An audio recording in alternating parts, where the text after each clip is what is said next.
Now, the greatest radio shows of all time. Suspense. The Shadow Node. Washington calling David Harding, counter-spy. Classic radio theater. The Great Gildersleeve. Fibber McGee and Molly. Dragnet. Gunsmoke. The Lone Ranger. Now, step back into our time machine with your host, Wyatt Cox. Good evening, friends of the Inner Sanctum. And a Happy New Year to you. A mixed bag on this New Year's Day. We'll have the Lady Esther Screen Guild Theater comedy, Mr. and Mrs. Smith, starring Preston Foster and Louise Allbritton in the adaptation of the 1941 motion picture, originally starring Carole Lombard and Robert Montgomery. We'll also have Mr. President, Edward Arnold, from 1950, The Weighty Affairs of State, and the new Edgar Bergenauer with Charlie McCarthy from 75 years ago. Lou Ayers will discuss religions of the world, and, of course, Edgar and Charlie and Kirkwood getting silly as well. We'll wrap it all up with an episode of Claudia. That's coming up on this New Year's Day, Thursday. This is the first day of January, first day of the calendar year. Now, regular mail delivery began on this date in 1673 between New York and Boston. First traveler's checks, which could be used in 90 European cities, went on sale in London in 1772. Albany replaced New York City as the capital of New York in 1797, and the importation of slaves into the U.S. banned on this date in 1808. Mary Shelley's novel Frankenstein, or The Modern Prometheus, published on this date in 1868. And it was President Lincoln on this date in 1863 issuing the Emancipation Proclamation, abolishing slavery. Meant a whole new life for people like Fountain Hughes, then a 13-year-old boy born into slavery. We were slaves. We belonged to people. They sell us like you sell horses and cows. Hughes's grandfather owned by Thomas Jefferson. The first claim under the Homestead Act made by Daniel Freeman for a farm in Nebraska on this date in 1868. Ellis Island opened on this date in 1892 to begin accepting immigrants to the U.S. In 1898, New York City annexed land from surrounding counties, creating the city of Greater New York. The four initial boroughs, Manhattan, Brooklyn, Queens, and the Bronx, joined on January 25th by Staten Island to create the modern city of five boroughs. First official Mummers Parade held on this date in 1901, and for the first time on this date in 1908, a ball dropped in New York City's Times Square to signify the start of the new year at midnight. Alcatraz Island became a federal prison on this date in 1934, and in 1931, William Hewitt and David Packard formed William and David University. No, it was Hewlett-Packard. Fulgencio Batista, president of Cuba, overthrown on this date in 1959 by Fidel Castro's forces during the Cuban Revolution. It was on this date in 1962 a record company made what ended up being a weird situation because Decca Records turned down the Beatles in 1962. Jimi Hendrix, Buddy Miles, Billy Cox recorded live at the Fillmore East. The resulting album, Band of Gypsies, the last Hendrix album to be released prior to his passing. Cigarette advertisements banned on American television and radio on this date in 1971. In 1975, John Mitchell, H.R. Haldeman, John Ehrlichman convicted of obstruction of justice in the Watergate affair. There's only one human being in the world who knows to an absolute moral certainty the truth of my innocence or guilt. I know, legally and morally, I am totally innocent of each of the charges that's been brought here. And with that certainty, I can live with myself And I can move ahead now to see that as this process continues, the truth ultimately does become known and become understood. I have the full conviction that ultimately it will. And with that, I intend to move ahead in the days ahead on the process of appeal within the judicial system. H.R. Haldeman speaking there, found guilty and imprisoned for 18 months.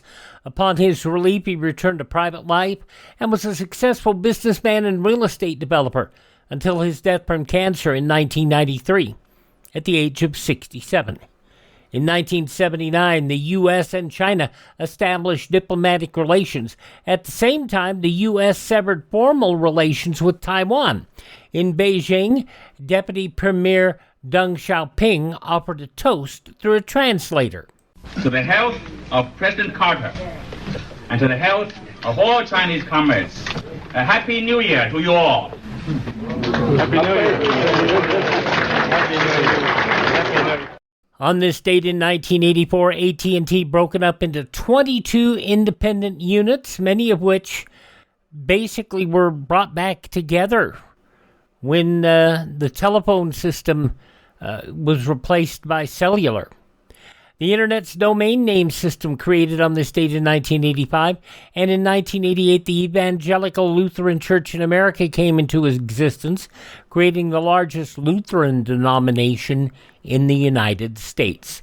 David Dinkins sworn in as New York City's first black mayor on this date in 1990, and the North American Free Trade Agreement came into effect on this date in 1994, having a horrible effect on small business across the nation, and especially horrible implications on America's farms.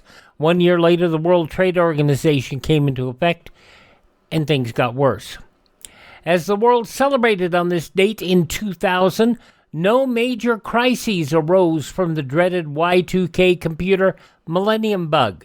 Critical systems in areas such as electric power, telecommunications, transportation, and finance continue to function normally at this time, with very few reports of difficulties related to the date change. John Koskinen of the President's Y2K Council, there were a number of issues that arose, but by and large no major meltdown, as was feared. A lot of the reason for that was because a lot of computer technicians and programmers worked their hiney's off for months making sure it didn't happen. Now in 2007, Atom Air Flight 574 disappeared over Indonesia, 102 people on board. The U.S. Embassy in Jakarta, Indonesia, has confirmed that 3 Americans were aboard the Atom Air jet that lost contact Monday night over the mountains of Indonesia. Initial reports said that rescuers had found the wreckage and that 90 people were killed and 12 survived, but officials are now saying that the plane has not been found and the search continues. The plane lost contact Monday night after sending out 2 distress signals during a storm. Meanwhile, hundreds of people are gathered at the airport where the plane was to land, desperately awaiting word about the plane and its passengers. All 102 people on board died, making it the deadliest aviation accident involving a Boeing 737-400. Oprah Winfrey launched the OWN cable TV network on this date in 2011. It was 2 years ago today Disney's copyright protection on Steamboat Willie and the original Mickey Mouse expired. They entered the public domain. And it was a year ago today, 14 people killed, 35 others injured during a vehicle ramming and shooting attack in New Orleans. Passing away on this date in history, Hank Williams Sr., Maurice Chevalier, Victor Bono, Cesar Romero, Ray Walston, Shirley Chisholm, the politician, country singer Del Reeves, singer-actress Patti Page, Ellie Mae of the Beverly Hillbillies, Donna Douglas, and the second oldest of the Osmonds, Wayne Osmond, all passing away on the first day of January. Birthdays on this date of those who are no longer with us include seamstress Betsy Ross, educator George Washington Carver, FBI Director J. Edgar Hoover, Spanish musician Xavier Cugat, Dana Andrews of I Was a Communist for the FBI fame, politician Barry Goldwater, Catcher in the Rye author J.D. Salinger, boxer Rocky Graziano, and Mini-Me, Vern Troy are all born on this date in history. They have all departed this mortal coil. Hi, this is Jeff Foxworthy. It is now time for the birthday announcements. The following people are now officially older than dirt. Actor Frank Langella is 88 today. Look, when you're in office, you gotta do a lot of things sometimes that are not always, in the strictest sense of the law, legal. Langella nominated for an Academy Award for his portrayal of Richard Nixon in the movie Frost Nixon. Frank Langella, 88 today. Country Joe McDonald of Country Joe and the Fish is 84. Father Guido Sarducci, Don Novello, is 83. The 5-minute university. In 5 minutes, you learn what the average college graduate remembers 5 years after he or she's out of school. It's not totally wrong. Don Novello as Father Guido Sarducci, 83 years old today. The Mouth of the South, Jimmy Hart, is 82 years old today. Actor Luis Guzman is 70. And TNA wrestler and WWE wrestler, now producer Bobby Roode, 50 years old today. Those just a few of the people celebrating the first day of January as their birthday. And if this is your birthday... Hi, we're the Four Freshmen, and we just want to say, Happy birthday to you! Many thanks for those of you who have purchased Professor B's Digestive Aid and have enjoyed using it, and I hope that you've received it, that you've used it, and that it's doing well for you. If you haven't, and you have problems with the gut, if you have problems with the digestion, go to profbees.com and check it out. It was originally developed by an individual going through cancer treatments, and the individual ended up not only using it, but thriving with it. It uses pure honey and aphtheria, an ancient Roman herb. And the best part about Professor B's Digestive Aid is not only that it's all natural, but it's proven to work. Don't take my word for it. Check it out, profbees.com. That's profbees.com. Link in the show notes. Also link at classicradio.stream. Use my promo code Wyatt. Not only will you save 10%, you'll also support the podcast. Profbees.com, profbees.com. Promo code Wyatt. Your gut deserves the best. Give it Professor B's Digestive Aid. Coming up next, the Screen Guild Theater production of Mr. and Mrs. Smith.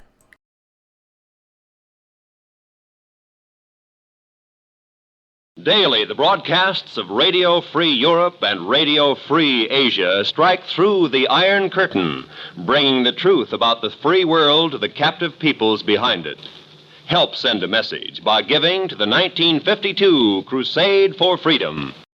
All right, let's get going. The Lady Esther Screen Guild Theater, 81 years ago, January 1st, 1945. Preston Foster and Louise Allbritton as Mr. and Mrs. Smith.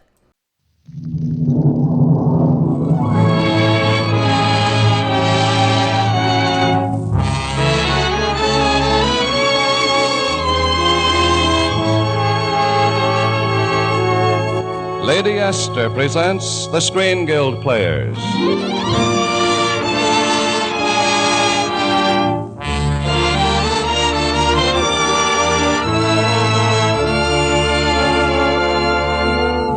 The Lady Esther Screen Guild play tonight, Mr. and Mrs. Smith.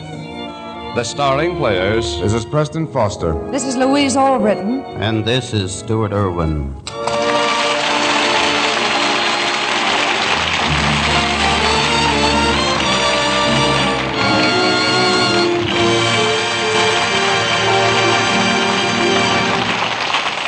Tonight, Lady Esther presents the Screen Guild Players in RKO's rib-tickling farce about a marital mishap, Mr. and Mrs. Smith. It stars Louise Allbritton as Mrs. Smith, Preston Foster as Mr. Smith, and Stuart Irwin as Jefferson Custer III. The Lady Esther Screen Guild Players in Mr. and Mrs. Smith.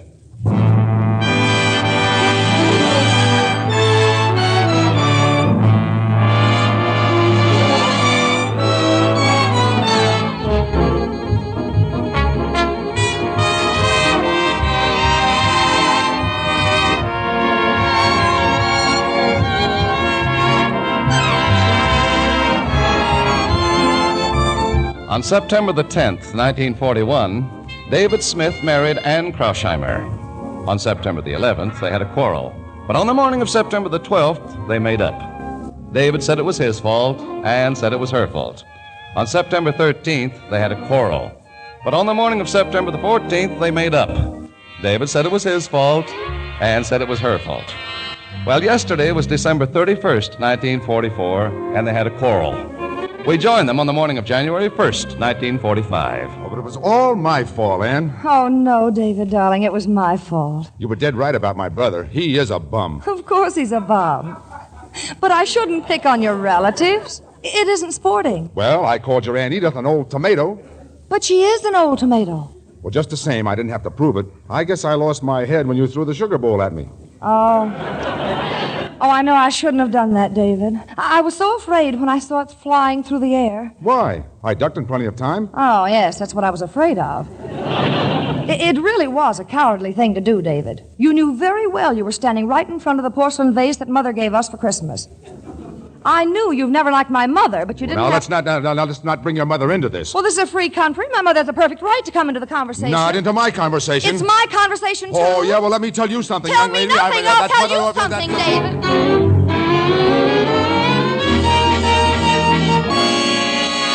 Well, and so the Smiths had another quarrel.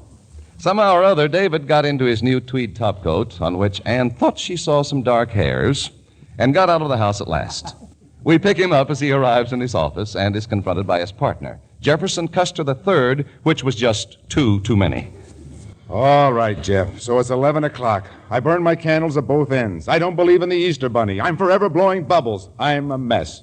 Now, please get that suffering expression off your face. Well, that's quite unfair, David. I only suggested that the members of a legal firm should have a little more regard for routine. I'd be glad to, but I can't let business interfere with the fights I have at home. Oh, it's a pity you can't be less aggressive in your relationship with Ann. Oh, naturally, I'm to blame. I didn't say that, but it does seem odd that you have so many quarrels. Ann is such a gentle person. Gentle? She's the only dreamboat I ever saw with 16-inch guns. What's on the docket for today? Any new cases? Well, Mr. Deaver wants to see you. He's been waiting an hour. Deaver? I never heard him. What pictures has he been in? Oh, well, Well, show him in. He says it's a private matter. I won't stay. Well, of course you'll stay. You know I never talk to a client unless you're around. Bring him in. Very well.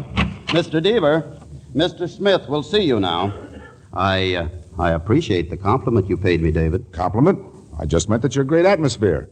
Other law offices have marble statues of Alexander Hamilton. We have you. Oh. Hello, I am Leonidas Deaver. Huh? Well, have a chair, Mr. Deaver. What's on your mind? Are you Mr. David Smith? That's right. Are you the Mr. David Smith who married Miss Ann Krausheimer in Whittleville, Idaho? I am. In that case, Mr. Smith, I have a surprise for you. Oh, goody. Whittleville is not located in Idaho, but Nevada. They just found out by a recent survey. You don't say. Yep.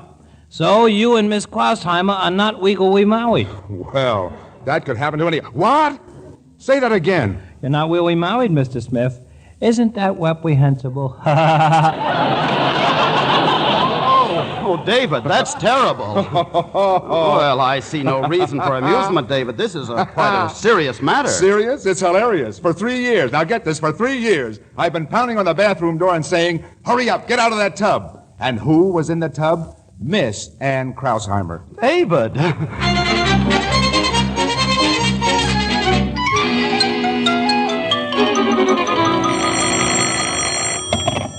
Hello? Hello, Ann. Oh, now, David, if you've just called me up to start another argument, Argument, darling? Nothing was further from my mind. Look, I've got a great idea. Let's call off that bridge date tonight and just stay home and be romantic.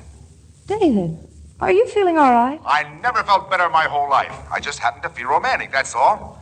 Now, let's have a Nineveh little dinner, and you can wear that little black lacy thing.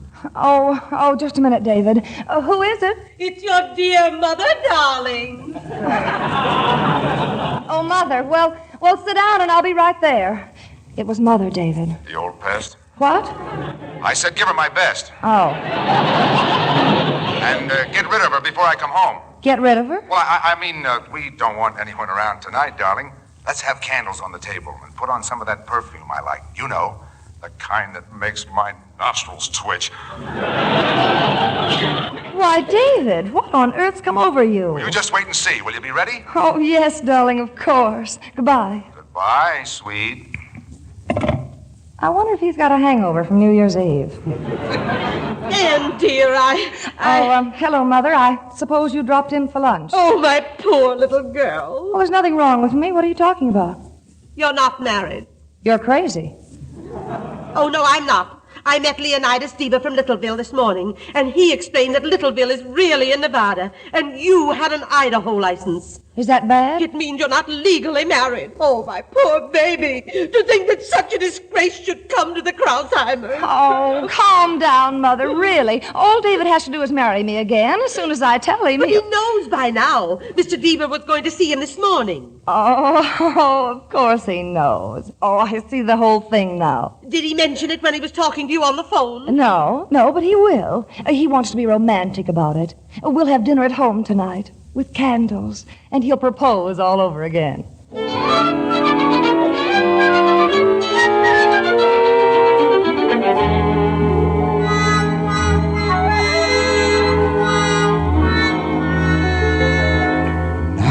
That was my idea of a really swell dinner. Was it, darling? Oh, definitely. You buy the best canned spaghetti I've ever tasted. How about some more champagne? Oh, no, thanks. I'm all bubbly now. Anne, there's something I'd like to say to you. Yes, David? Come over here. Now, what do you want to tell me? Anne. Yes? Gee, you smell good. David, I was thinking today, how would you like to go to Littleville on our next vacation? Now, don't change the subject, Anne. There's something about you tonight that goes right to my nose. Seductive, that's what that perfume is. When I first met you in Littleville, you smelled of Castile soap and hay. David, did I tell you that Mother was here today? We had quite a chat. I'll bet you did. And that reminds me. Yes, David? Anne, there's something I really want to ask you. Yes, David? How come a girl with a mother like yours can smell so nice? Oh, really? I believe I will take some more champagne. Now, that's the spirit. But why don't we take the bottle and a couple of glasses and go in the other room? The other room? Sure. Let's go in and get comfortable and maybe turn on the little radio, you know, nice and low. David, I want to tell you something. But none of that swing stuff. Tonight I want Guy Lombardo. Come on, darling. David Smith, you'd better listen to me right now. It must be pretty important. It certainly is. I know all about the Idaho wedding license. Oh, that. Well, Yes, that. Mother heard it from Mr. Deaver. Well, it looks like I'm out on a double play. Deaver to Mother to you. Oh, you knew all the time and you weren't going to tell me. Oh, you're wrong, sweetheart. I was going to tell you. Later. How much later? Well, I should have known it. Oh, take it easy, honey. You were just going to lead me on, and when you got tired of me, you were going to cast me aside like a worn-out orange. The word is glove. Oh. I didn't mean any harm, honey. We'll go down to City Hall and get married again the first thing in the morning. And where do you think you're going to spend the night? Why, here, of course. Oh, no, you're not. You Guy Lombardo listener, get out of here. But, darling, Get out! You're just upset, baby. After all, a man's wife can't... Well, I'm not your wife. I'm Annie Krausheimer, and you don't live here anymore. Oh, sweetheart, you don't mean it. What do you know? She means it.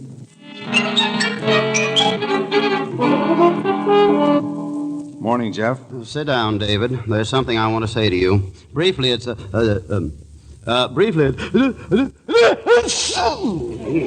Really? What else is new? Pardon me. I believe I'm getting a cold this beastly weather. You should have your galoshes retreaded. Oh, yeah. You had something to say to me. Yes. I just spoke to Anne on the telephone. Oh? I asked her to come down here to talk things over, quietly and sanely. You're much too fine, both of you, to have this thing happen. Gosh, Jeff, it's awfully decent of you I'm going to take matters into my own hands, David.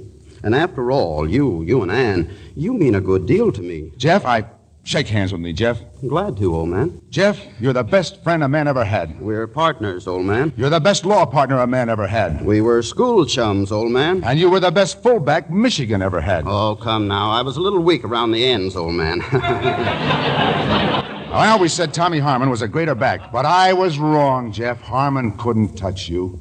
Thanks, old man. Mrs. Smith is here. Send her in, old man. Send her in. This way, Mrs. Smith. Oh, hello, Jeff. Oh, I'm glad to see you, Ann. Talk to my lawyer, please. Your lawyer? What lawyer? Ann has asked me to represent her in this matter, David. Well, Annie doesn't need a lawyer.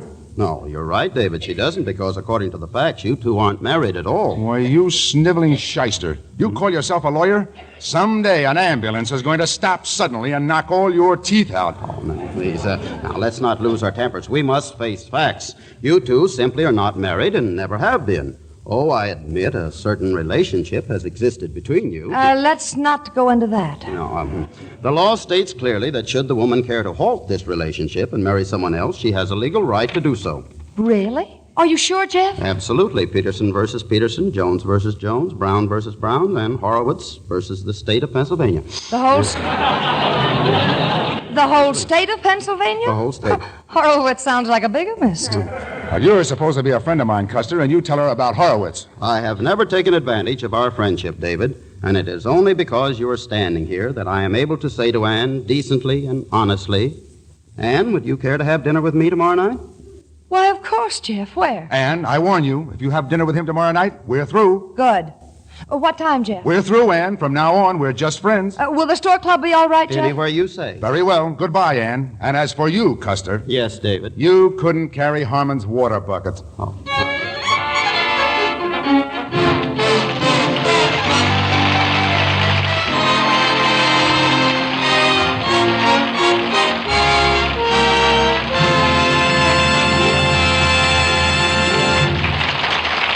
The curtain falls on Act One of the Lady Esther Screen Guild Players. And now, the lights go on. Do you welcome those bright lights, or would you rather sit in darkness? Kind, concealing darkness that hides little blemishes. Now, if you want to be proud of your skin, if you want to look and feel radiantly attractive in any light, listen to this message from Lady Esther. Do you know the mistake many women make in the care of their skin? They use too many different kinds of preparations. They use things to open the pores, another to close the pores, one thing working against the other. Any doctor will tell you that's wrong, that under such treatment the pore openings finally refuse to function at all. They remain wide open, make the skin look rough and coarse. That's why, for more than 30 years, I've refused to make any other cream than Lady Esther Four-Purpose Face Cream, for I know it's the only cream you need. All any skin needs is a cream that cleans it thoroughly, one that removes the dry, dead particles of skin nature is constantly throwing off. And Lady Esther Face Cream does just that. It leaves your skin so smooth and fresh, so free of dry, flaky particles, that when you apply your face powder, it looks fastidiously clean and radiant. It has a translucence, a clarity it never had before. You can prove all this in just 30 seconds with the patch test. Just rub a little Lady Esther face cream on one cheek. Wipe it off, and then compare that side of your face with the other. Run your fingers over it. Feel how the dry, rough flakes are gone, how smooth and silky that patch of skin has become. Then apply your face powder and see the difference. See the fascinating new clarity of your skin. You see, Lady Esther Face Cream does the 4 things your skin needs most for beauty, and does them by itself, working with nature, not against nature. Prove it with the patch test. It takes only 30 seconds, half a minute. Call your drugstore now. Ask them to send you a jar of Lady Esther Face Cream and make the patch test tonight.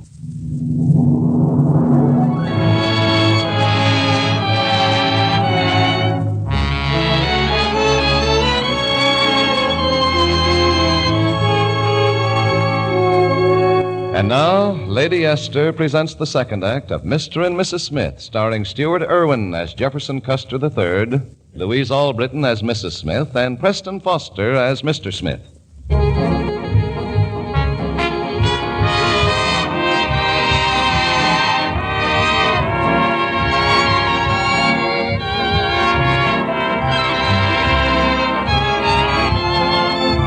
Well, 2 weeks have passed, and Ann's date with Jeff has turned into a series of dates. David is frantic because he has heard that Ann intends to marry Jeff. And Ann is frantic because David is frantically chasing her all over town, which is a pretty frantic situation. We find Ann now knocking frantically on Jeff's door. Hello, Jeff. Ed, what are you doing here? Well, it was either your apartment or the park, Jeff. David's taken over my home. Well, come in. Come in. You poor girl. Oh, you're so understanding, Jeff. How's the cold? Oh, fine. Nah, I think it's dearly gone. Yeah, well, think again. Oh. I'm so glad you decided to come with me with your troubles, Ed. You know you can count on me, always. Oh, thanks, Jeff, and gesundheit a million. I mean, well, you know what I mean. Of course. Say, young man, what you need is a little medical attention. Where's your bar, your liquor cabinet? Oh, I feel fine, Ed. Oh, now you sit right down, Jeff. I'll have you fixed up in a jiffy. Oh, now. Here we are. Ed, that's whiskey. Of course. David always takes this for a cold, or anything else. Is all that for me? But I don't drink liquor. Oh, but this isn't just alcohol, Jeff. It's medicine. Well, if you think I ought to take it. Yes, I do. One big gulp now. All right. There we are. My goodness. Didn't you feel it? Didn't it burn or anything? Oh, not at all. It must be my metabolism. You know, I don't think one's going to do you a bit of good. Oh, now, Ed. Well, it's all medicine. Kills the germs. Drink up now. Your health. What a constitution. Well, what do you know? My cold's gone. I never saw anyone in my life who could swallow whiskey like that. Oh, it's common in cases of high metabolism. High what? Bamtabolism. Uh-oh. Goodness, it's chilly. If you don't mind, I'll fight a liar in the plier face. Jeff. Huh? Maybe that second one was too much. Oh, nonsense, my dear. Miss Anne, may I pardon your beg for a moment? Certainly. I find that a cold shower counterbacks hiccups. So if you'll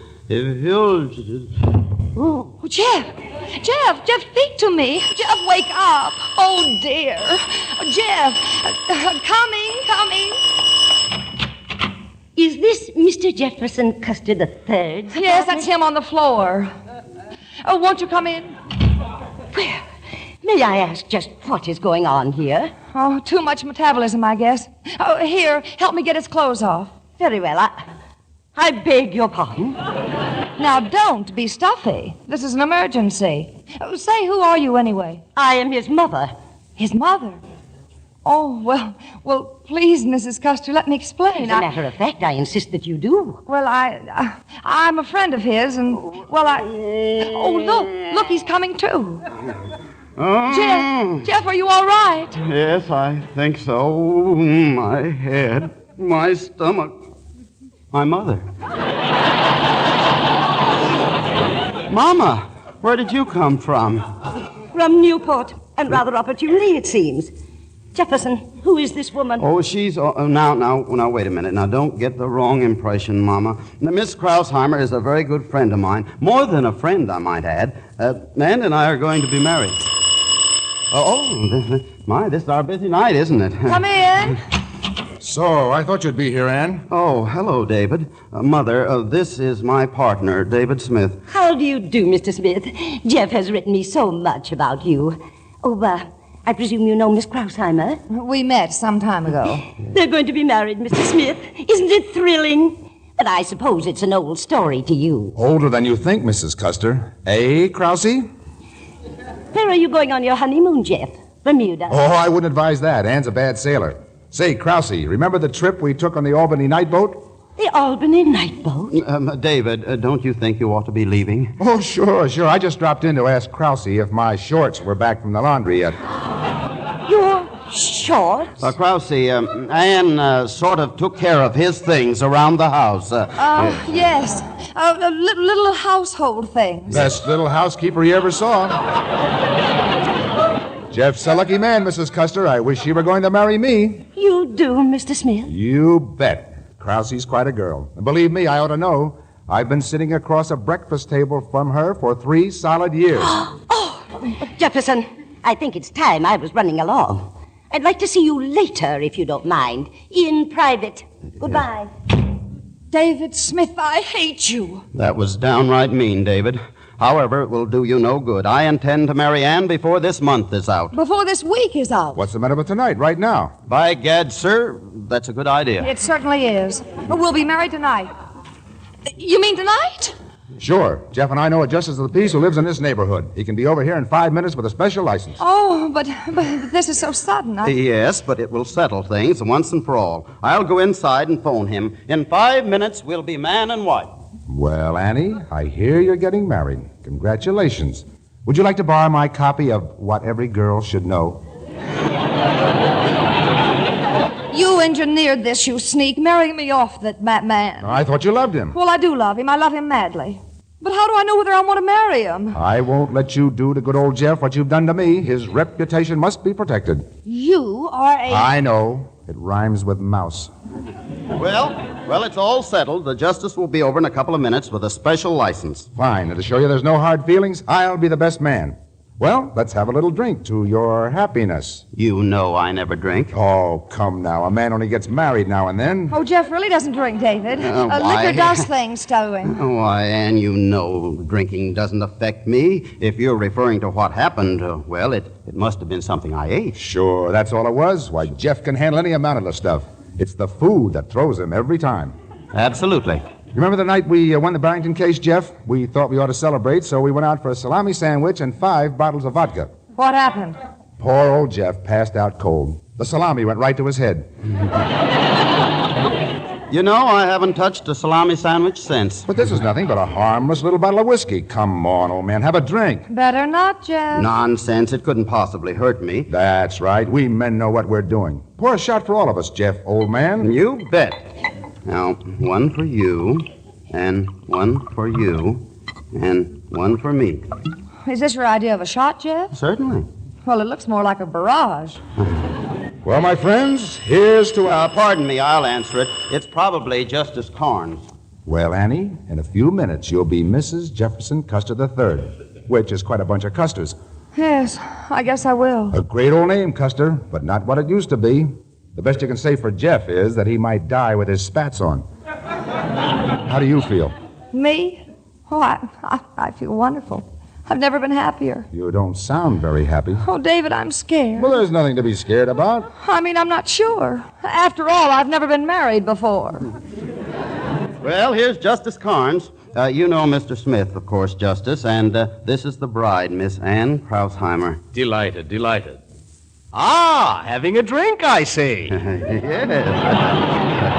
Yes, won't you join us? Delighted. All right, just say when.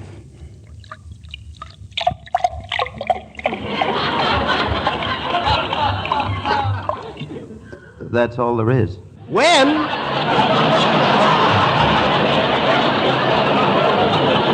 Well, here's to a long and happy marriage. Down the hatch, everybody. Down the hatch. Yes.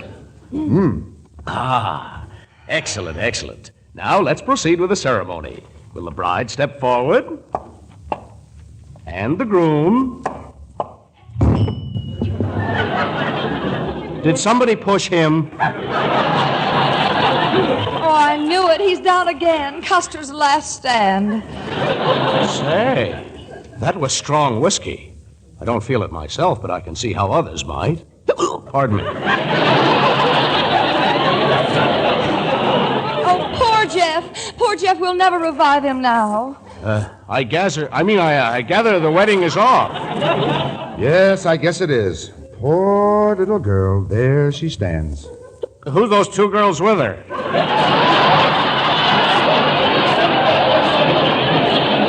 They're bridesmaids. She's the one in the middle. Doesn't your heart just ache for her, Justice? It even burns. Just look at her. No rings on her fingers and a drunk at her toes. Do you know what I'm going to do?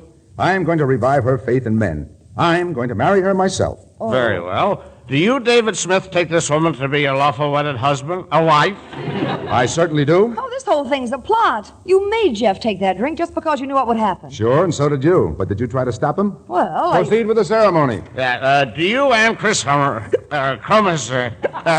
Krausheimer. yeah, you said it, yeah. Do you and what he said take this man to be a lawful wedded wife? She does. I do not. She does. Well, make up your minds. Do she is or ain't she does your baby? Oh, all right, I do, but I... That's enough. Then by the authority of my virtuous man and wife, I now pronounce you justice of this county.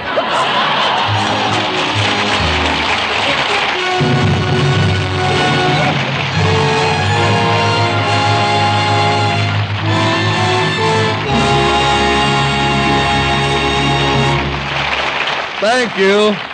Thank you, Louise Allbritton, Preston Foster, and Stuart Irwin for a delightful and amusing half hour. Oh, it was fun for us, too, Mr. Bradley. We're always delighted to appear with the Lady Esther Screen Guild players because we know the benefits from these programs go to support the Motion Picture Relief Fund and its wonderful work at the Country House. And now here's a word from one of America's foremost beauty authorities, Lady Esther. Thank you, Miss Allbritton. Ladies, it's easy to make claims, but it's not always easy to prove claims. Now, I say that Lady Esther Face Cream will give your skin new life and freshness, will give your skin a smooth clarity and translucence on which your face powder looks beautiful. And I can prove it in just 30 seconds, half a minute, with the Lady Esther patch test. Here's all you do. Just rub a little Lady Esther Face Cream on your forehead, chin, or one cheek. Wipe it off completely. Then see and feel the difference. Run your fingers over that patch of skin and feel how the dry, rough flakes are gone. Apply your face powder and see the vibrant color and freshness of it on the smooth, new beauty of your skin. Now, that will happen to your entire face when you apply Lady Esther Face Cream. For 1, it thoroughly cleans your skin. 2, it softens your skin. 3, it helps nature refine the pores. And 4, it leaves a smooth, perfect base for powder. Remember, you can prove all this in the time it takes to count 30. So call up your druggist and ask him to send you a jar of Lady Esther Face Cream. Make the patch test tonight and surprise your friends by the fascinating smoothness of your skin tomorrow. Next week, the Lady Esther Screen Guild players will be host to Red Book Magazine in its annual awards for the best screen performances of the year. On hand to join in the festivities will be George Murphy, Paul Lucas, and this year's winners, Barry Fitzgerald and Bing Crosby, in scenes and songs from their Paramount picture, Going My Way. Be sure to listen. Louise Allbritton comes to you by courtesy of Universal Pictures, producers of The Suspect. Preston Foster will soon be seen in The Valley of Decision, a Metro-Goldwyn-Mayer production. Music on tonight's program was arranged and conducted by Wilbur Hatch. You save enough on the largest size jar of Lady Esther Face Cream to buy a box of Lady Esther Face Powder. Remember, ask for the largest size. Truman Bradley speaking. Thank you and good night. This is CBS, the Columbia Broadcasting System.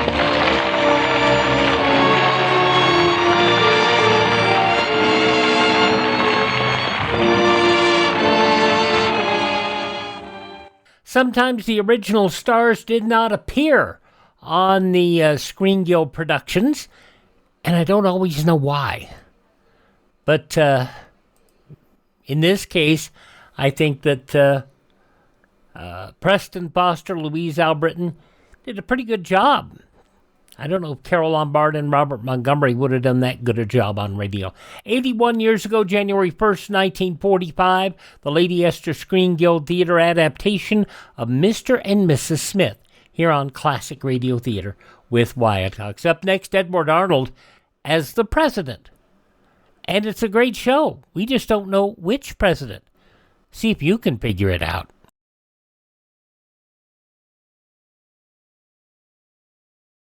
Do you know how old the school building in your community is? If it's over 25 years old, the chances are that it's woefully inadequate. Join with the groups in your community working for better school conditions. Remember, better schools build a stronger America.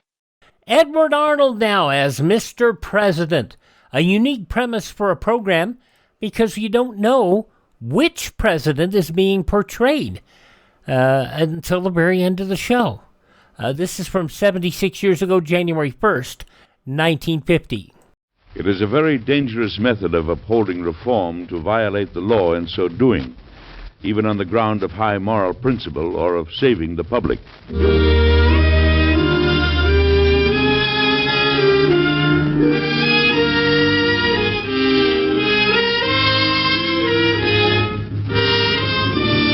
Mr. President, starring Edward Arnold.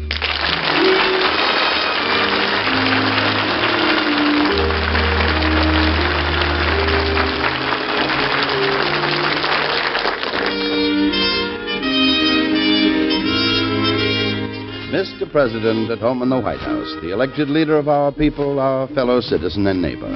These are little-known stories of the men who have lived in the White House. Dramatic, exciting events in their lives that you and I so rarely hear. True human stories of Mr. President.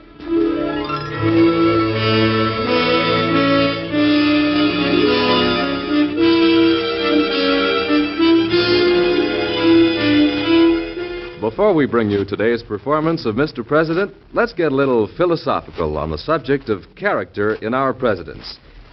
You know, all American boys, and little girls too perhaps, grow up with the idea that they might be presidents someday. And why not? Our presidents have come from every environment. Rich and aristocratic, like Washington, poor and self-educated, like Lincoln. They've been farmers and lawyers, warriors and school teachers. Teddy Roosevelt was bluff and hearty. Wilson was a quiet, scholarly type. But what one quality did they have that made them presidential material? Personality? A sense of responsibility? Think about it. Could you be a Jackson or a Monroe? Well, let's learn more about it now by listening to today's story of Mr. President. And now see if you can name the president upon whom this episode is based.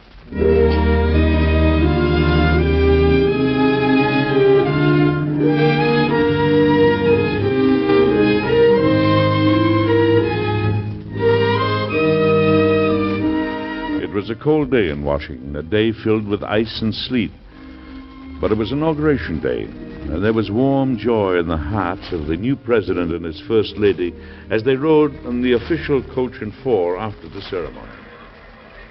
Well, my dear, I always said it would be a cold day when I got to be president of the United States, and so it is. Oh, nonsense. You're as proud as punch, and so am I, Mr. President. Of course I am, but I do have to look around when somebody says Mr. President to see who he's talking to. Oh, I think this drive is the proudest and happiest event of the day. Imagine us driving down through the Capitol grounds and now on Pennsylvania Avenue on our way to the White House. Oh, it still seems almost unbelievable. You know, Nellie, I pinch myself every little while to make myself realize it's all true. I still feel just a bit like a fish out of water. And I feel very daring. After all, never before has the president's wife ridden back to the White House with him from the inaugural. Well, since the ex-president decided not to ride with me, I'm very glad you decided to break the precedent. In fact, my dear, I think I prefer you. You're prettier. You're very sweet. Did you know the children were in the Senate gallery listening intently to your inaugural address? No, they sat through it all? Even Charlie? Even Charlie. Of course, he wasn't taking any chances. No. He did bring a copy of Treasure Island with him, but I must say he didn't open it once. He didn't. Now, that is the perfect gesture. It must have been a very good speech. Oh, of course it was. I was very proud of you. Thank you, my dear. You know, this isn't going to be an easy job. It will have its full share of headaches and heartaches, but with you at my side, well, they'll be easier to bear. I'll always be at your side, dear. And I know you'll be a good president. Well, I'm certainly going to try. I'm going to make good all my campaign promises, too. I'm going to get a lower tariff and a balanced budget, and conservation of our natural resources, and... How about the campaign promise you made to me? What's that? To take off about 20 pounds. Oh, I'll keep that one, too. I'll exercise like mad. And you'll cut down on food. But I like food.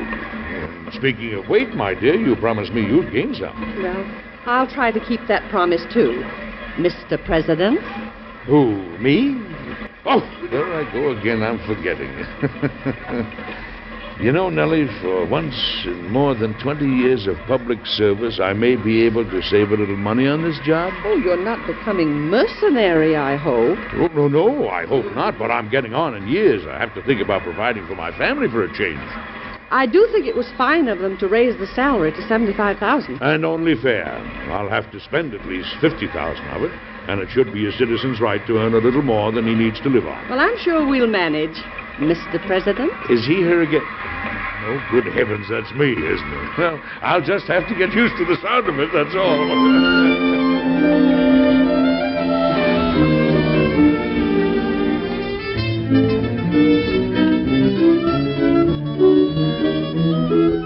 You sent for me, Mr. President? I did, Mr. Parker. I'm glad to see you. Won't you sit down? Thank you. I believe you'll find our national forests in good order, sir. Yes, thanks to your abilities as chief forester.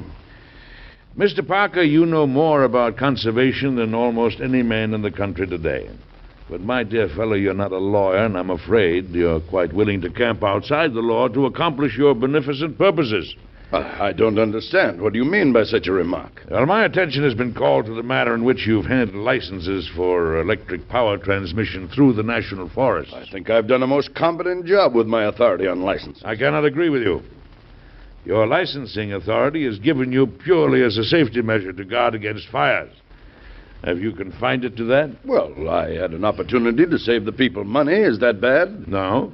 None of it's an opportunity within the law. But, my dear Parker, I can't let you use your licensing authority as a club to force electric companies to charge what you consider proper rates. When reforms are needed, I believe in doing something about them. And so do I. But not by usurping power which is not rightfully mine. If we get into the habit of working outside the law for reforms, what is to prevent others from working outside the law for evil? I have had no complaints on my practice. The companies have fallen in line. Perhaps. But I've had many complaints about it. For that reason, I've submitted the entire question to the Attorney General. He has given me an adverse ruling on your practice. Therefore, you will please drop it. Don't you want the people to have lower electric rates? Emphatically, but not by illegal methods. There's a proper channel for decisions on rates. Very well, Mr. President, if that is your decision. Good day. Good day. How do you do, Mr. Parker? How do you do? I was just leaving, madam. Good day. Mr. President. What is this? Have you been crying? Oh, I can't help it. Everything's gone wrong. What's the trouble? It's my dress. Oh, it looks all right to me. Oh, not this one. Have you forgotten that the inaugural ball is only a few hours away? Oh, good heavens, that's right. Well, how does your new dress look? Well, it hasn't arrived. What? I had it made in New York, you know, and the dressmaker promised me faithfully to be here on time, and it isn't. I just don't know what to do. Mm-hmm. That's bad. Can't you wear something else? To the inaugural ball? Why, I don't have a thing to wear. That's very bad. Have you tried telegraphing New York? Yes, and they assure me it should be here, but it isn't. Now, what am I going to do? Well, keep calm, my dear. Keep calm and borrow a gown from somebody if you have to. Oh, I hate to do that. Mr. President, what are you nibbling? Oh, just a few bonbons somebody left in the study here. Oh, and I know who that somebody was. Didn't you promise me you'd take off 20 pounds? Well, I intend to. I'm going to play golf later in the week. Yes, and you're going to stop eating between meals right now. Oh, but it's a long time till dinner, my dear, and I'm hungry. Well, you'll wait till dinner. Why, you're developing a bay window, a real corporation. Oh, goodness me, does everybody have a grudge against corporations around here? No. Well, I must see if the gown's arrived yet. Oh, I'm waiting for one of my new cabinet officers to arrive. Well, don't forget, you have to get dressed, too. Oh, I won't. Nobody will notice what I'm wearing. Archie? Yes, Mr. President? Has the secretary arrived yet? He just got here, sir. Well, fine. Will you have him come in? Yes, sir. President will see you now, sir. Thank you, Captain. How are you, Mr. President? I'm very well, Mr. Ballard, and you? Not bad. What with the blizzard and all. Well, I appreciate your dropping in so promptly in spite of the storm.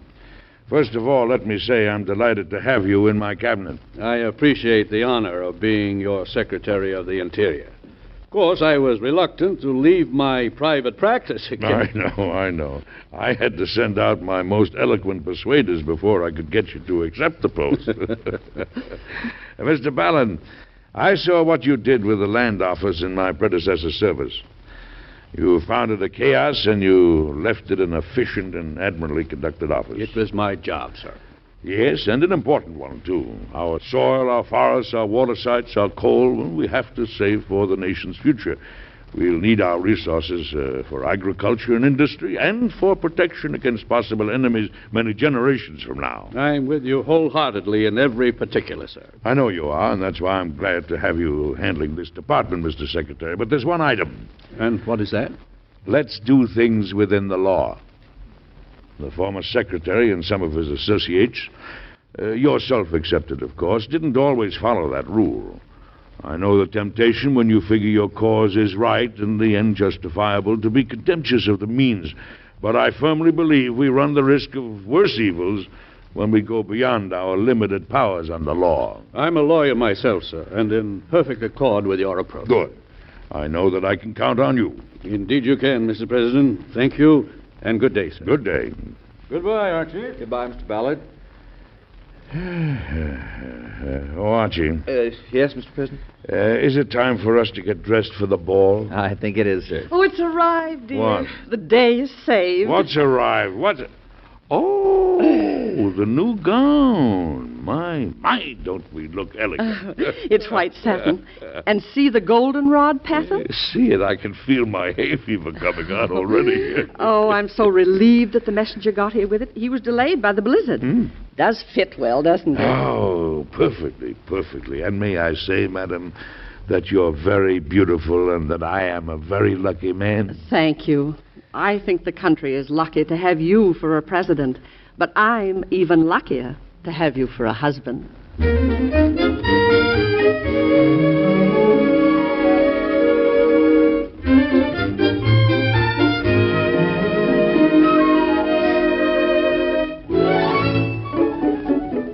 Mr. President, have you seen this magazine article? No, I haven't had much time for magazines in these last few months, Archie. What is it? It's a vicious editorial attack on the Department of the Interior, sir. Huh?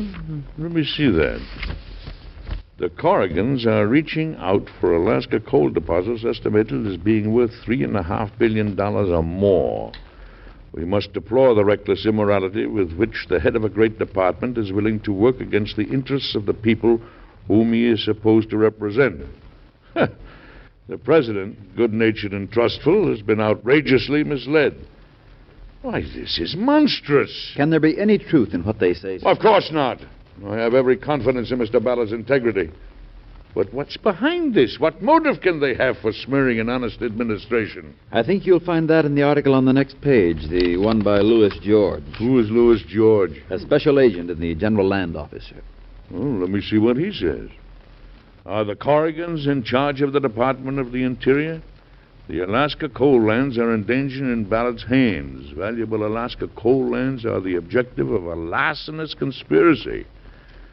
Secretary Ballard has aided the conspirators and proved that the Interior Office is not safe in his hands. Why, this is fantastic. How can any government agent make a charge like that against his superior? And why does he make it in the press instead of coming to me? I don't know, sir. But I certainly hope the charges are entirely unfounded. Of course they are. But whether true or false, these charges will continue making the rounds. The opposition press will be only too happy to seize on it and make capital of it. Well, let them make capital all they can. I'll investigate this and prove it's a lie. But in the meantime, sir, it'll do a great deal of harm to your administration, to the party itself. There's nothing that can be done about that, I'm afraid. There's one thing that may do it. What's that? Ask the secretary for his resignation. Are you serious, Archie? I hardly expected a suggestion like this from my trusted aide. It may sound like a harsh move, sir, but if it's for the common good, I'm in favor of it. I see. So you think it would be political wisdom to let Ballard out? I sincerely do, sir. Well, I don't think I'll be politically wise. I don't think any ends justify despicable means. And I don't intend to desert a man just because he's under attack. Certainly not until I've given him a chance to explain the entire matter. But any delay, sir, plays into the enemy's hands. Archie, there's such a thing as justice, and I hope I never get so fond of this job that I forget it. Have Mr. Ballard come to see me as soon as possible. We'll have no verdicts until all the evidence is in.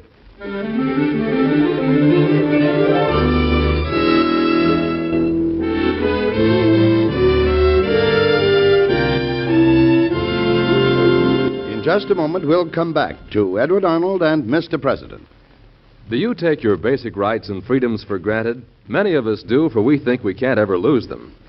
Well, that trend of thinking is dangerous. For history has proved that people start to lose their freedom the moment they think it forever secure. That's why we must all work at keeping our American heritage of freedom. To win against the totalitarian idea, Americans must become more aware of their citizenship. Today, many nations of the world are standing at the crossroads between free government and dictatorship. But those who still aspire to freedom look to the United States as an example. Therefore, what Americans do during the troubled months ahead can greatly influence the decision the war-exhausted peoples will make. As a good citizen, work to defend your individual liberties.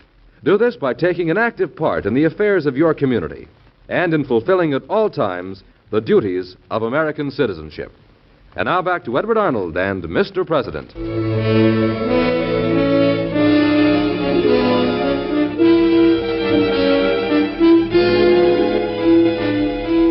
Well, have you figured out who the president was when these events were taking place? They really did happen, you know. The attacks on the Department of the Interior grew like wildfire in the press from the moment of the publication of the magazine article. Meanwhile, the President and his Secretary of the Interior were in serious conference on the charges. Believe me, Mr. President, I was just as amazed and agitated by the article as you are. Mr. Ballard, I believe in you, but I'd like to have all the facts. Why these charges against you? What about these Corrigan coal land grants in Alaska? Well, 7 years ago, Corrigan went into the Alaska wastes and discovered coal deposits. On behalf of himself and a syndicate of friends, he staked out some claims. Did he file notices of location on his claims? Yes, he did, and his group paid the Treasury for them. I see. Then he acted legally. And his claims were approved? Yes. I myself was commissioner of the land office at the time, and after investigation by my agents, I approved the claims. What did the agent Louis George have to do with this matter? Well, he came to me with charges that the Corrigan claims were fraudulent, and I ordered him to take charge of the investigation. Later, all other agents and I decided the Corrigan petitions were legal. I telegraphed word to George, ordering final approval given to the Corrigan group. Did George protest his approval? He did, and though I thought it without foundation, I immediately rescinded approval of the claims. They remained in that status for over a year. Meanwhile, I resigned as land commissioner.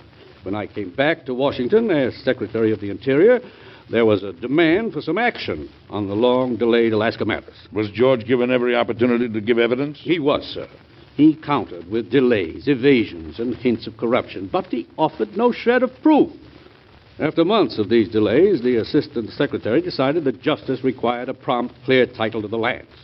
At this point, George went to Parker, Chief of the National Forest Service, charging official misconduct against myself and the Land Commissioner. And wrote that scandalous article for the magazine. And I'm sorry to hear Parker has sided with George. You have documentary proof of everything on the Corrigan case? I brought it along, Mr. President. I see. You'll find there's not the slightest evidence of fraud on anyone's part. You'll also find that these coal lands aren't worth a fraction of what Parker and George claim they are. Mr. Ballard, I believe you've acted in an honest and upright manner. I'll study all of this evidence tonight and go over it with the Attorney General. I'll await your decision. Thank you. Good day, Mr. President. Good day.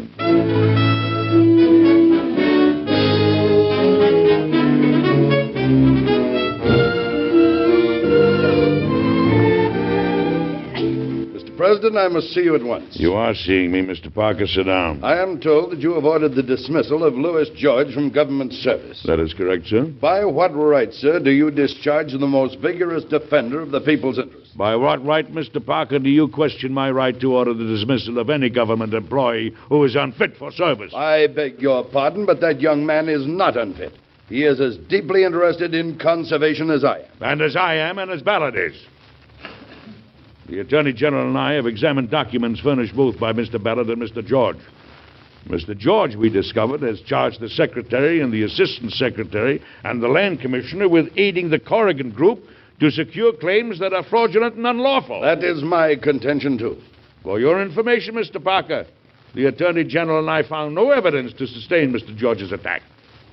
When a subordinate in a government office makes a charge against his chief based upon mere suspicion, it makes it impossible for that subordinate to continue in the service of the government. I say an injustice was done to George. And I say a much graver injustice was done to Ballard and the others. Mr. President, I begin to wonder if you're as interested in conservation as you profess to be. I resent your remarks, sir. Conservation was no real issue in this matter? I believe it is. And I think it is the duty of those who would conserve the national resources to withhold all valuable coal lands from exploitation. Mr. Parker, this particular land was legally granted. It is not as valuable to the government as you suppose. I'm inclined to doubt that any Alaska coal land will ever be of great value to the government. I beg to differ. As you choose. Time will say who is right. The point is that the Corrigans are entitled to the property for which this government received payment. That, Mr. President, is a reactionary attitude. We have a government of limited powers under the Constitution, sir. We've got to work out our problems on the basis of law. Now, if that's reactionary, then I'm a reactionary. By your own admission, sir. Mr. Parker, I get impatient at criticism by men who don't know what the law is, who haven't looked it up, but who ascribe all sorts of motives to those who live within it. Now, Mr. Parker, actually, you and I and Ballard have the same interests in conservation. We merely have different methods in achieving it. Won't you try to get together with Ballard? Never, sir. I can never work with him. Then departmental jealousy rather than conservation is the root of all this, My duty is clear. I must ask you, sir, for your resignation. And you may have it, sir. I will take this to the people. Good day, Mr. President.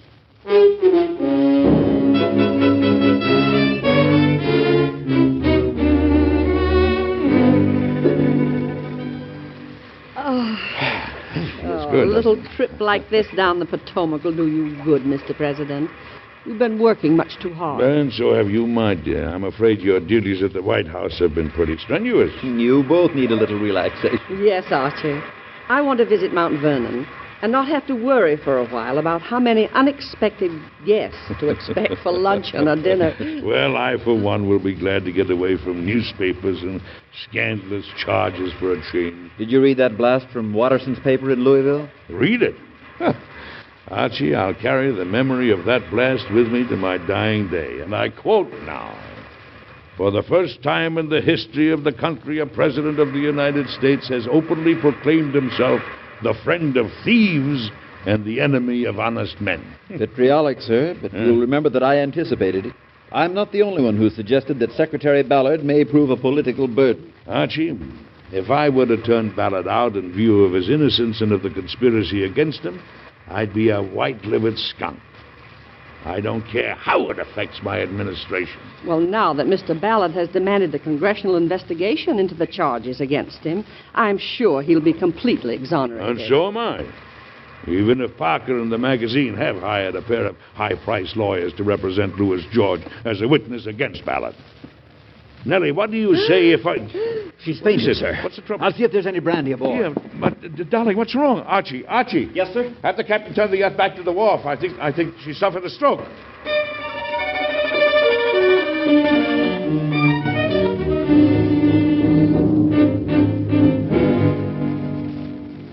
How is she today, sir? Oh, she doesn't walk or talk. Archie, I don't know what's going to happen to her. Oh, she'll pull through, Mr. President. She'll be all right? Oh, I hope so. Archie, I don't think I could bear it if anything happened. What do the doctors say? They're not certain. The symptoms indicate paralysis, but they're hoping it may be nervous hysteria, not actual paralysis. God grant they're right. You don't want to be disturbed with business matters, Mr. President? Yes, I do, or I'll go out of my mind with worry. What about the investigation of Secretary Ballard? It's in progress, isn't it? Yes, sir. Charges of delinquency in office have already been preferred by Parker and George against the Secretary. So far, they've been unable to substantiate any charges of corruption. Of course not.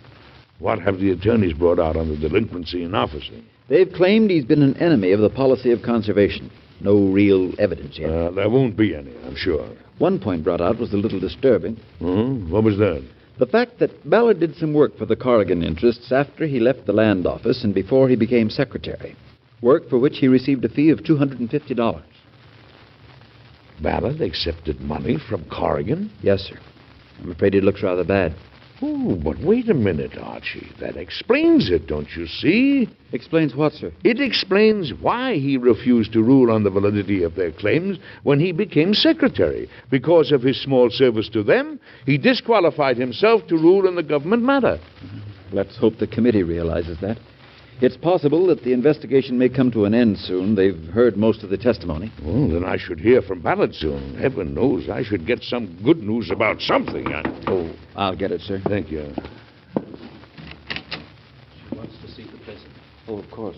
Right away. What is it, Archie? What is it? The doctor says she wants to see you, sir. Does that mean she can talk? Let's hurry, Archie. Let's hurry. Yes, sir. Oh, my dear, my dear. You are better, aren't you? Of course I am. The doctors say I have the constitution of a buffalo. See? I can talk. Oh, I'm so grateful, my dear. And you're going to get better quickly. You're going to have a long vacation, and you'll be walking and dancing and chattering like mad before you know it. How you do carry on. Oh, my dear, you mean so much to me. If I could only tell you what's in my heart, I know, dear. And I love you very much. She must rest now. Yes, of course. I'll be back, Nellie, very soon, my dear, very soon. Look, it's Mr. Ballard. Oh, wonderful. I'm glad to see you, Ballard. And I'm glad to see you, Mr. President. How is she? Oh, improved. She's talking. But tell me, what about the investigation? It's all over. The committee exonerated me. Ah, that's splendid news. Congratulations. And may I offer mine, too, Mr. Ballard? Thank you. It's been a source of great strength to me, Mr. President, that you've stood by me in the midst of these attacks. Well, somebody has to stand by a man when he's being unjustly accused. The committee could have saved a lot of time and money by taking my word for it. Ballard, you and I will continue to do a job for the nation. An honest job within the limits of the law.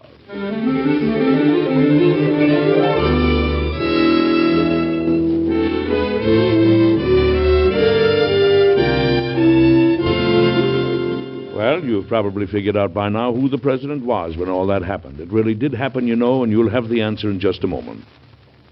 When the greatest story ever told was first presented on ABC, the sponsor decided the commercials for his product be eliminated, that a simple mention of the name was sufficient identification. Now, this was the first time the sponsor of a major program series had decided to devote full airtime to the program itself. And the reason for this move was made clear. Of such unusual and dramatic material was the greatest story ever told that a commercial message would have interfered with the public service purpose of the series. Don't miss this truly great program, The Greatest Story Ever Told. It's heard today and every Sunday over most of these same ABC stations. And now back to Edward Arnold and Mr. President.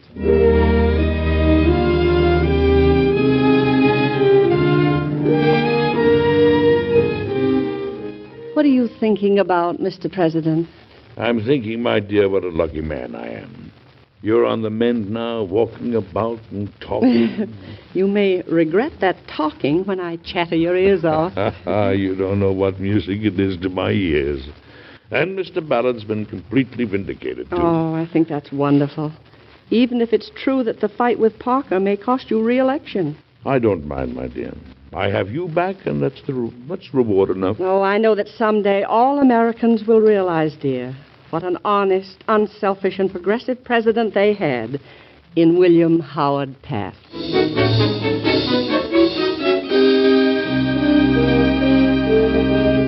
Be with us again next week, won't you, for another story that happened in Washington a few years ago to Mr. President. Until then, goodbye.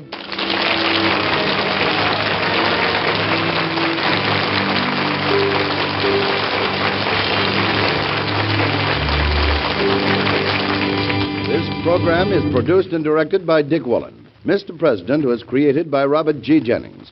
Today's story was based on incidents in the life of President William Howard Taft.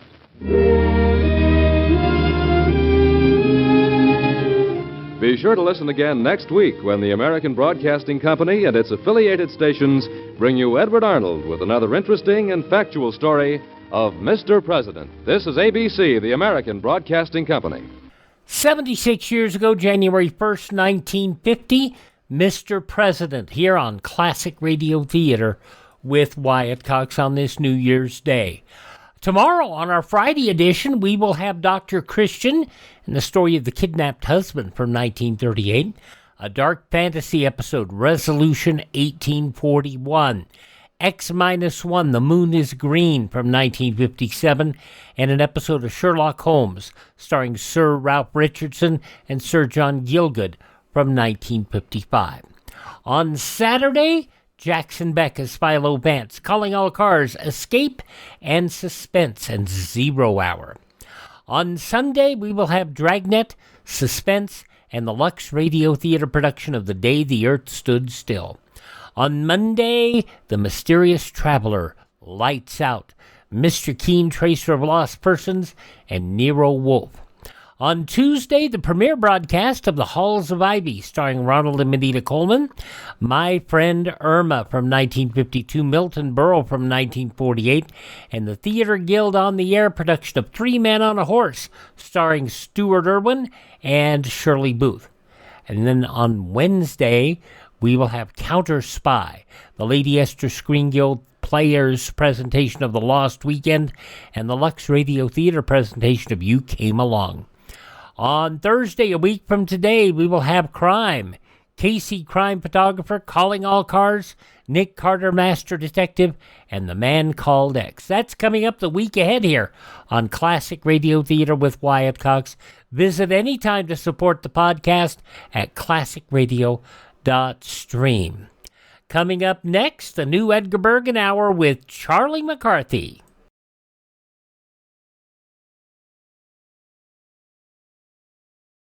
Driving tonight? Then remember this. Most highway deaths are caused by two temptations, to cut out of line and to go too fast. Crossing the center line of the road is more dangerous than you realize. Statistics prove it. Excessive speed is just as dangerous as officials say. You can predict your own impulses, but you can never predict the other drivers when driving tonight. Drive cautiously, please. Now the new Edgar Bergen Hour with Charlie McCarthy as we go back to the 7:05 start of the show, 75 years ago, January 1st, 1956. From Hollywood, it's the new Edgar Bergen Hour with Charlie McCarthy.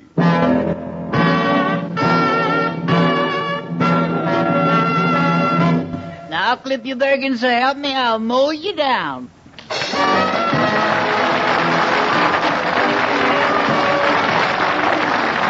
It's Sunday night and time again, transcribed for Edgar Bergen and Charlie McCarthy with Mortimer Snerd, Effie Clinker, Gary Crosby, Carol Richards, Ray Noble, Jack Kirkwood, the Mellow Men, yours truly, John Heaston, and our special guest, Lou Ayers.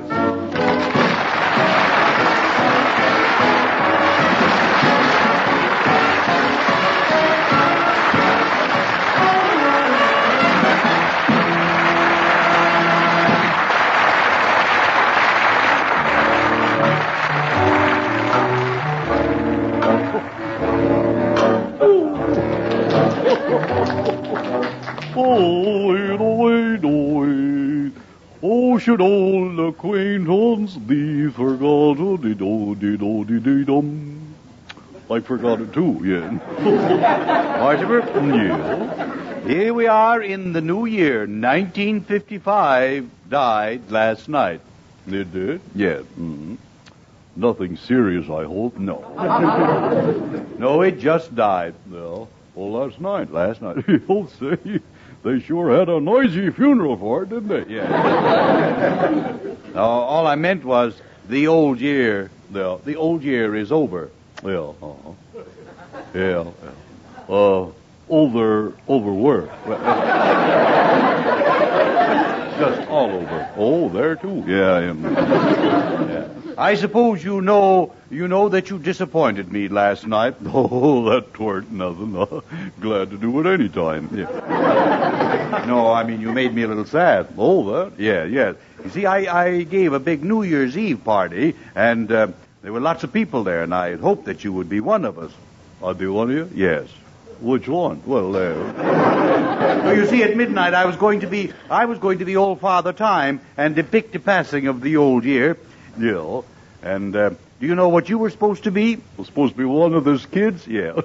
little wristwatch. Yeah. No, Father Time, you see, he doesn't have any children. Oh, he doesn't? No. Well, how can he be a father? He's been celebrating too much, I think. Well, you would have enjoyed the part you had to play, and it would be very easy. All you had to say was one line. Yeah. All you would have to say is, Happy New Year. Yeah, yes. You could remember that? I imagine so. How does it go?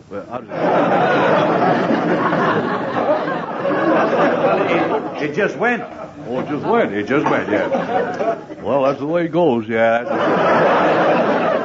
Anyway, you were supposed to appear at midnight wearing a ribbon which said 1956. Oh, I see. I was marked down from $20. Yeah. No, that's the year 1956. Oh, I see. What else would I wear besides the ribbon? Well, very little else.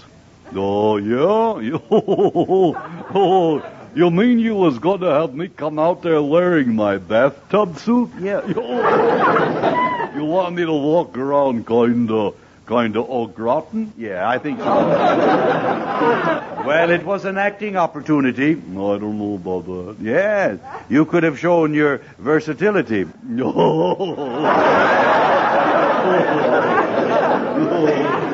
know, everybody dressed up in a costume. Why, you could come in wearing a funny face. Yeah, well, with me, there ain't no choice. Haven't you ever worn any kind of a costume? Well, once, yeah, in a play, another fellow and me, we went as a horse on it. Oh, a horse? Yeah, a horse. Yeah, fun, yeah. What part of the horse did you play? Yeah, well, that's the way it goes. I played the half that didn't smile much. I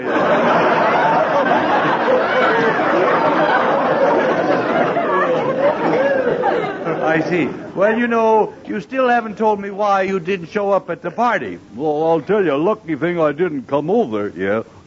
Just as I was leaving, I went to say goodbye to my trained skunk. Your trained skunk? Yeah. And what happened? Well, he broke training. Oh, he broke training. Good night. Happy New Year!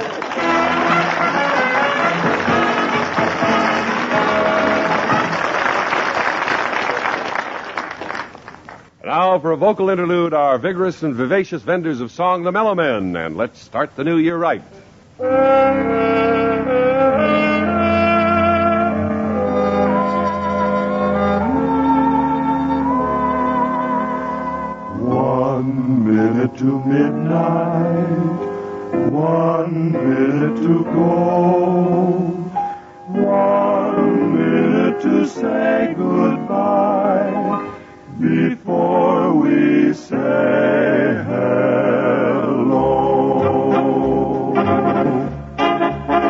Let's start the new year right, 12 o'clock tonight. When they dim the light, let's begin kissing the old year out, kissing the new year in. Let's watch the old year die with a fond goodbye and our hopes as high as a kite. How can our love go wrong if we start the new year right? Here it is, the night to stay up late. Here it is, the night to celebrate. Off with the old, on with the new. We're ready to go. Are you? Let's start the new year right, 12 o'clock tonight. When they dim the light, let's begin kissing the old year out, kissing the new year in. Let's watch the old year die with a fond goodbye and our hopes as high as a kite. How can our love go wrong start the new year right.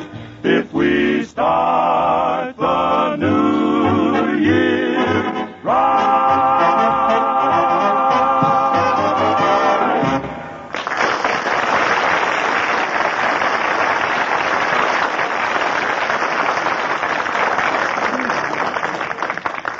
And now pull up your chairs a little closer, culture lovers. It is time for our Poet's Corner.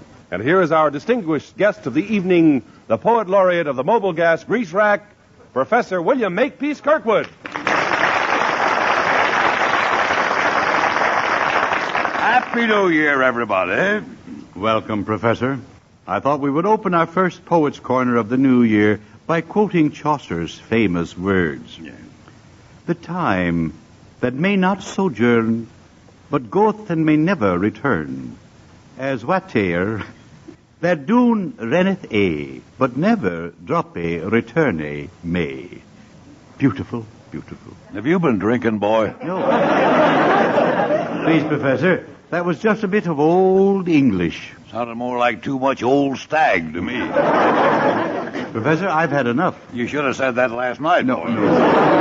You sure must have hung one on, you know. I'm surprised at you, Professor, not recognizing the work of the great fellow poet like Chaucer. Oh, yes. Chaucer. Oh, of course. I didn't hear you the first time. Why, he's an old pal of mine.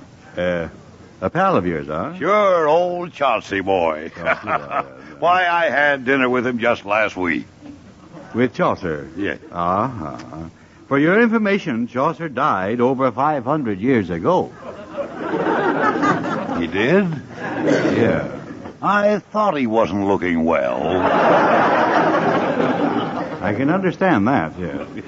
Well, we better get on, Professor. Have you created any new poetic masterpieces lately? Oh, yes, boy. I've just begun work on a new epic poem. It starts, roses are red, violets are yellow. Pardon me, violets are blue? Violet washed hers and they faded.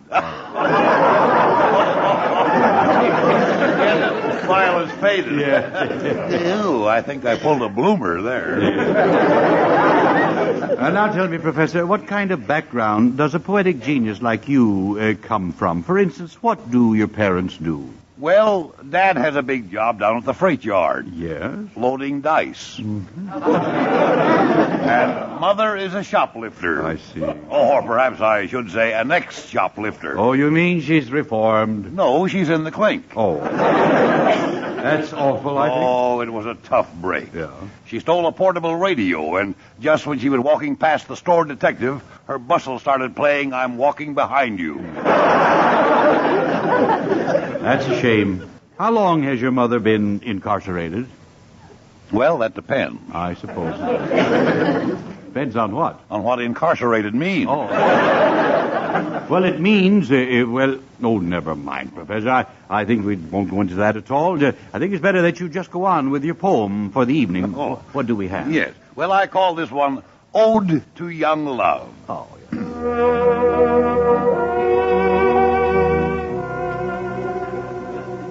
When you and I were 17, remember, dear, I do, your gingham gowns and chestnut curls and laughing eyes of blue. Remember by the old mill pond, the time our lips first met, you taught me everything you'd learned of life and love, and yet you were so smooth, I never knew, alas, until too late, when you and I were 17, that you were 38.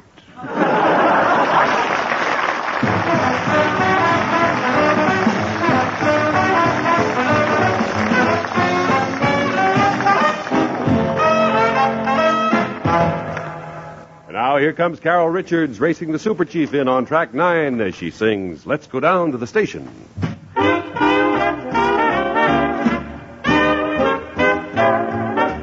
Let's go down to the railroad station and stand in the waiting room there. We can hug and kiss in the railroad station and no one will even stare. But won't they be surprised at the railroad station when we don't go anywhere? Ha ha! We we don't go anywhere. We can hug and kiss and hug. I'll admit it's a deep, dark plot. But when you're standing in a railroad station, you can get away with a lot. You can get away with a lot.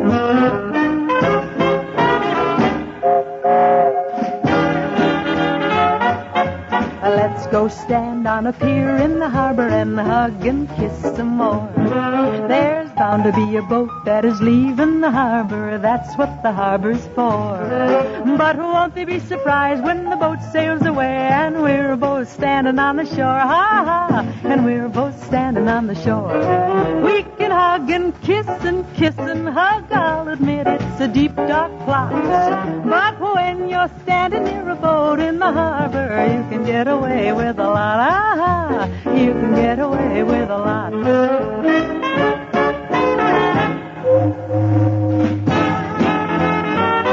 Oh, let's go out to the nearest airport and hug and kiss goodbye. We can hug and kiss for over an hour and no one will wonder why. But won't they be surprised when they find out that we don't intend to fly? We don't intend to fly.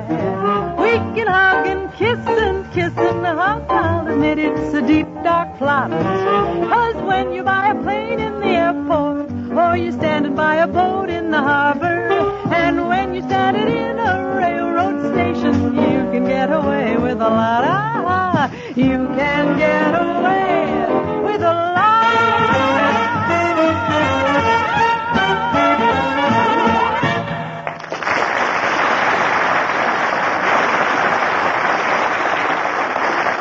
Now, John, I understand you have a few well-chosen words for us.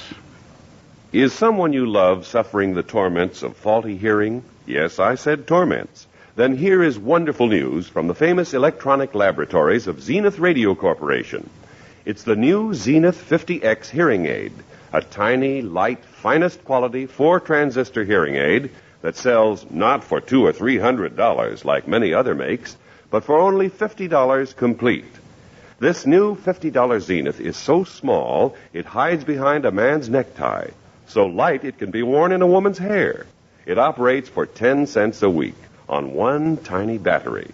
Its 4 wonder transistors give rich clarity and full power. Try the new 50X on a 10-day money-back guarantee.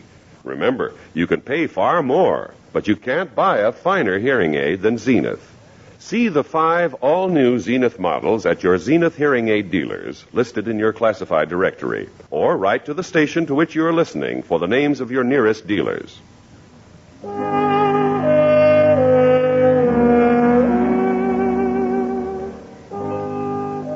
Lovers and would-be lovers, young and old, gather round as once again we bring you our Advice to the Lovelorn department. And here to guide you with her nuggets of romantic wisdom is the girl who wants to join the Canadian Mounted Police ever since she heard they always get their man, Miss Effie Clinker.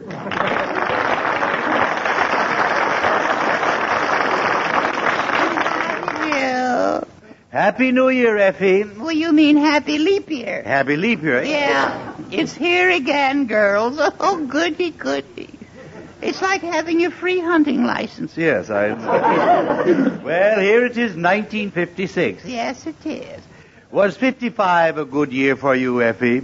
Well, now, I'll admit I made lots of mistakes. You made mistakes? Yes, I did. Especially with men. With men, yes. And don't think I didn't enjoy them. I did. Yes, Ned. Yeah. What about the New Year's resolutions? Well, last year I made a resolution not to go out with Rubirosa. I see. And did you keep it? No, but he did. He did. Yeah. Well, good for him. Yeah, tough for me. Yeah. But, Effie, I hear that you were at quite a New Year's Eve celebration. Yes, I did. Oh, what a night.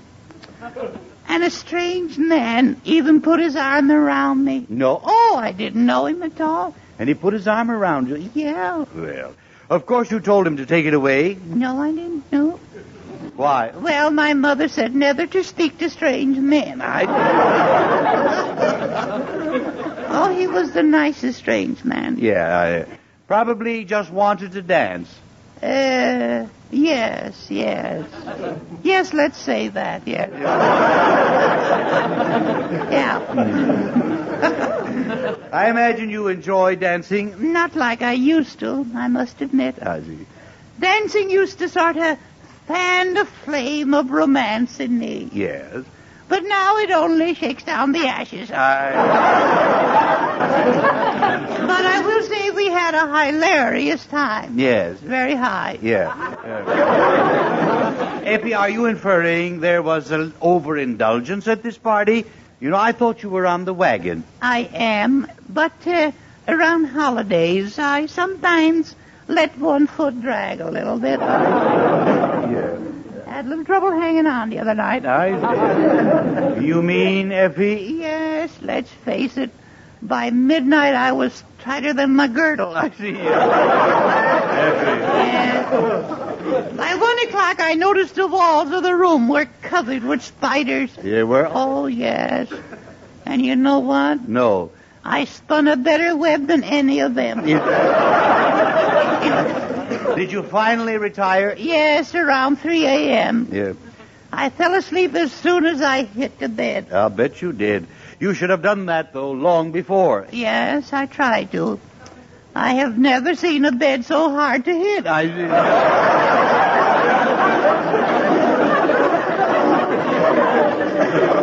Oh, you silly girl, you. Yeah. Well, we better get on to our advice to the lovelorn mailbag. Yeah. Yeah.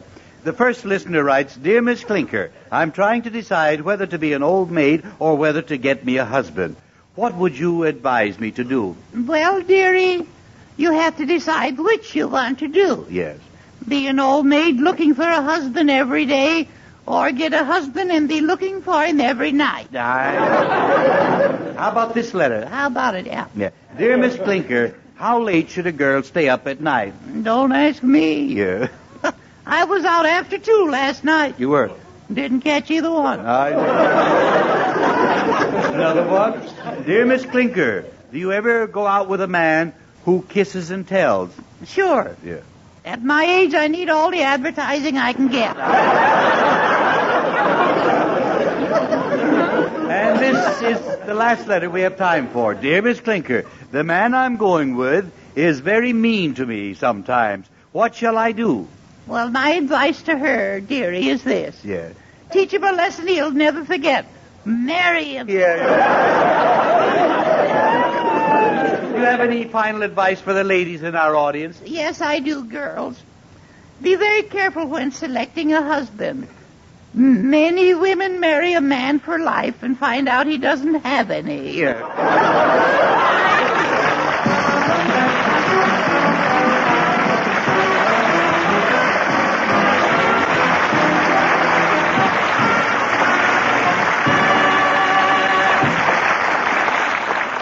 Now we present one of the great American musical classics, Basin Street Blues, as sung by our own dispenser of the blues, Gary Crosby.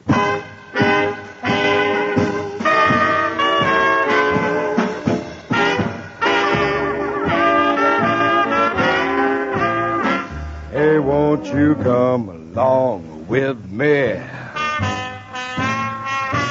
down the Mississippi? We'll take a boat down to the land of dreams. Steam down the river down to New Orleans. Well, the band's there to meet us.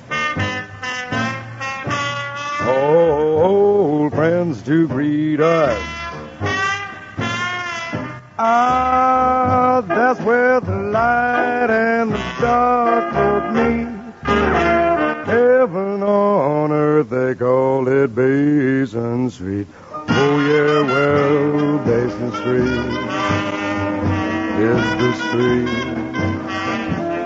where the elite always meet. Down in New Orleans, the land of dreams. You'll never know how nice it seems or just how much it really means. Have to be yes sirree, where welcome's free and dear to me. Ah, where I can lose my Basin Street blues.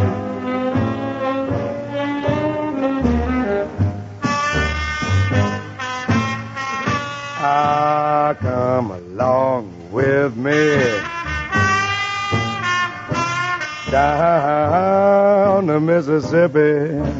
Yeah, we gonna take a boat down to the land of dreams. Steam down the river down to New Orleans. The band's there to meet us. Old friends to greet us. Where all the light and the dark folk meet. I want to tell you, Daddy, Basin Street. Oh, yes, well, Basin Street is the street where the elite always meet down in New Orleans. Land of dreams. You'll never know how nice it seems or just how much it really means. Yeah, glad to be. Oh, yes, sirree. Where welcome's free and dear to me. Ah, where I can lose my Basin Street blues. Oh, yes, Daddy.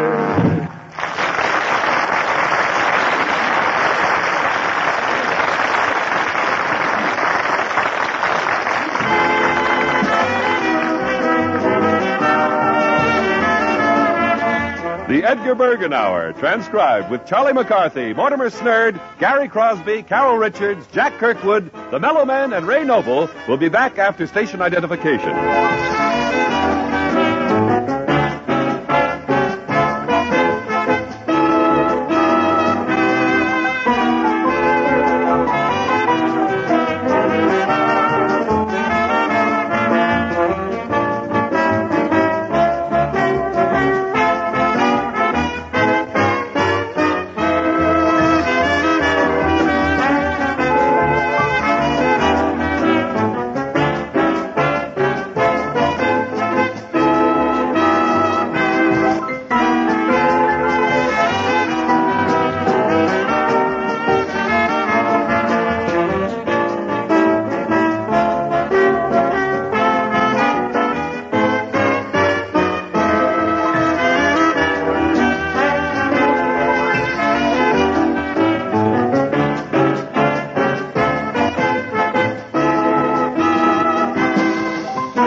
And there you have the first half of the new Edgar Bergen Hour with Charlie McCarthy. It was only 55 minutes long.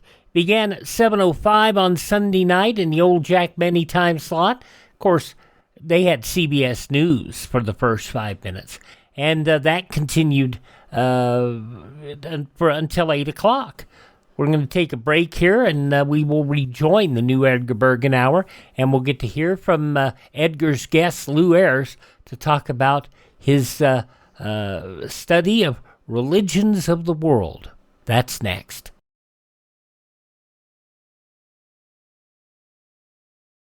Alert Americans will heed history's lessons. Throughout history, surprise has had a leading role in military disasters. Today, an enemy capable of surprise air attack could leave chaos in his wake. That's why you should be in the Civilian Ground Observer Corps, volunteering a few hours a week to guard our skies. Be a ground observer. Contact your local civilian defense office. One might not know that Lou Ayers went through a short blacklist in Hollywood because he refused to serve as a fighting soldier in World War II. He did serve as a medic, and once he came back and everybody understood why he didn't serve as a fighting man, but as a medic, he would begin to get roles back in Hollywood. That explains some of why he took to the study of religions of the world. And you'll hear some of that in this episode of the new Edgar Bergen Hour, Charlie McCarthy. Second half of the show, as it was broadcast 70 years ago, January 1st, 1956. From Hollywood, it's the new Edgar Bergen Hour with Charlie McCarthy, Mortimer Snerd, Gary Crosby, Carole Richards, Jack Kirkwood, the Mellow Men, Ray Noble, and yours truly, John Heaston.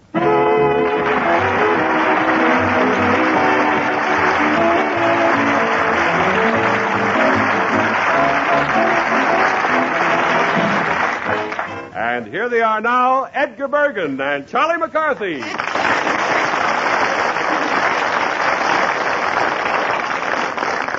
Oh, you ought to be in pictures. That's what you ought to be. How'd you do, Charles? Huh? Pip, pip, cheerio, and as they say here in America, ooh, bang, jiggly, bang.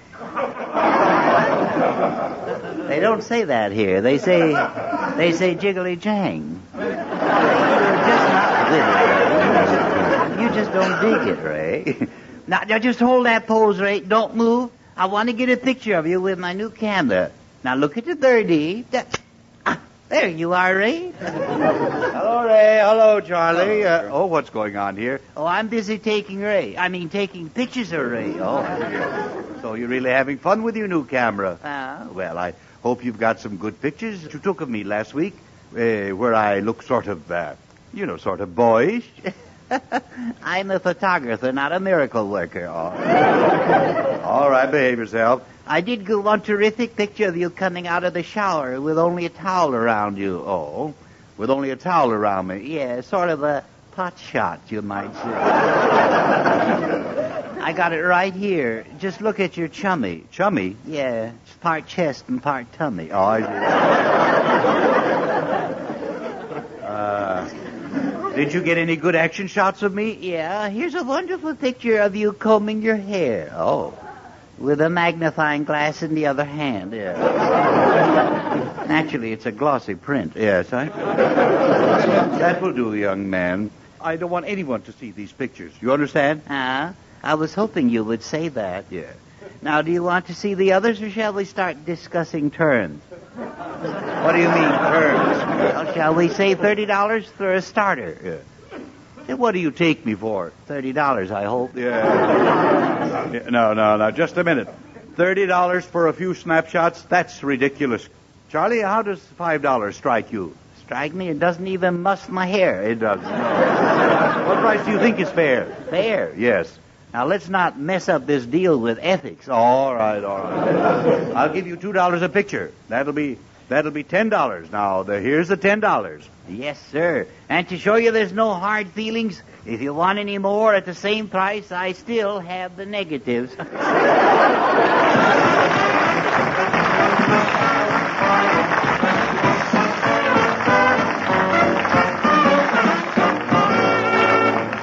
Now here's our young crooner who is growing up, but evidently not fast enough, Gary Crosby and the Impatient Years.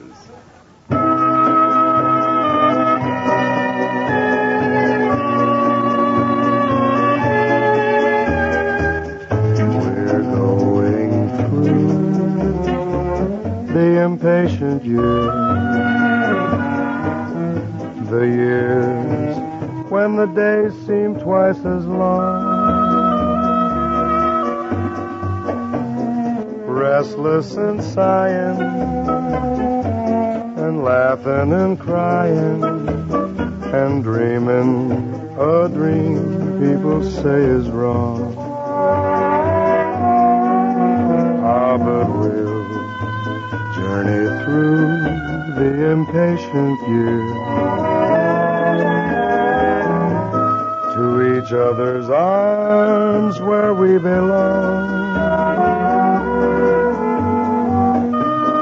clinging together.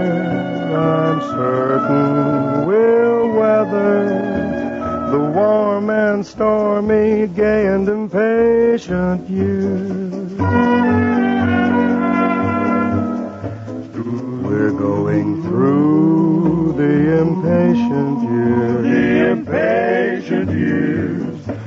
The years when the days seem twice as long. So long, restless and sighing, and laughing and crying, and dreaming. A dream people say is wrong. Why wrong? Ah, but we'll journey through the impatient years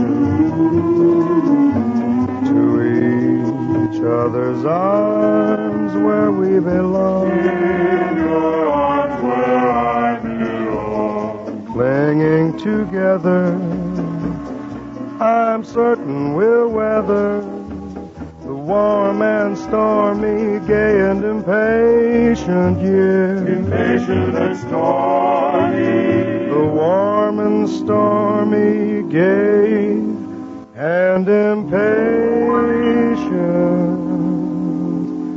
year.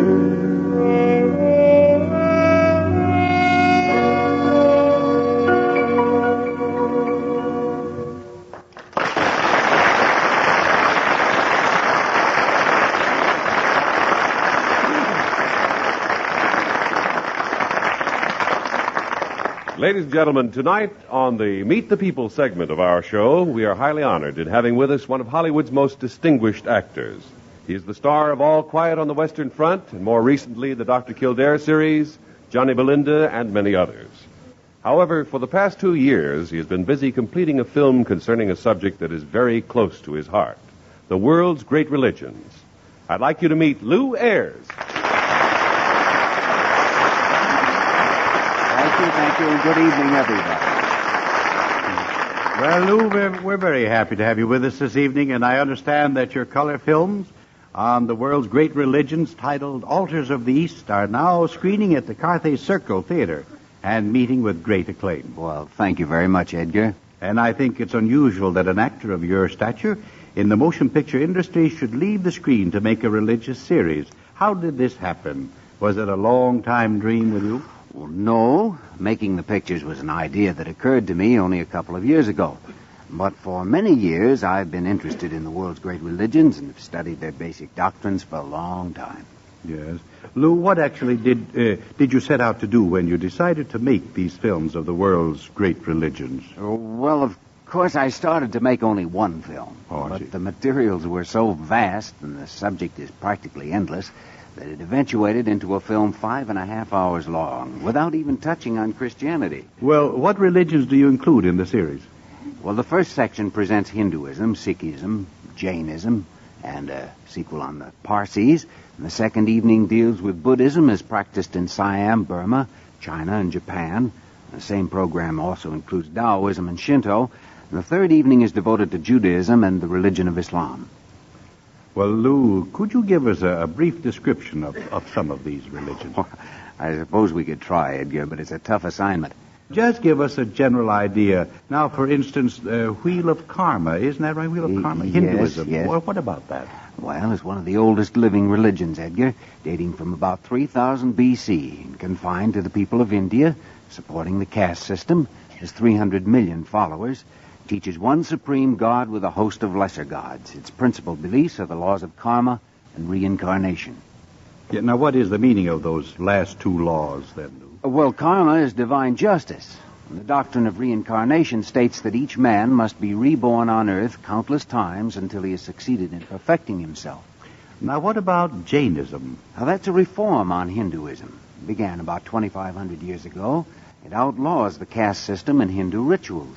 Today it has about 2.5 million followers whose principal concern is the doctrine of non-injury to any living thing. Now, what about Buddhism? Well, it's also a reform on Hinduism and also started in India about 2,500 years ago.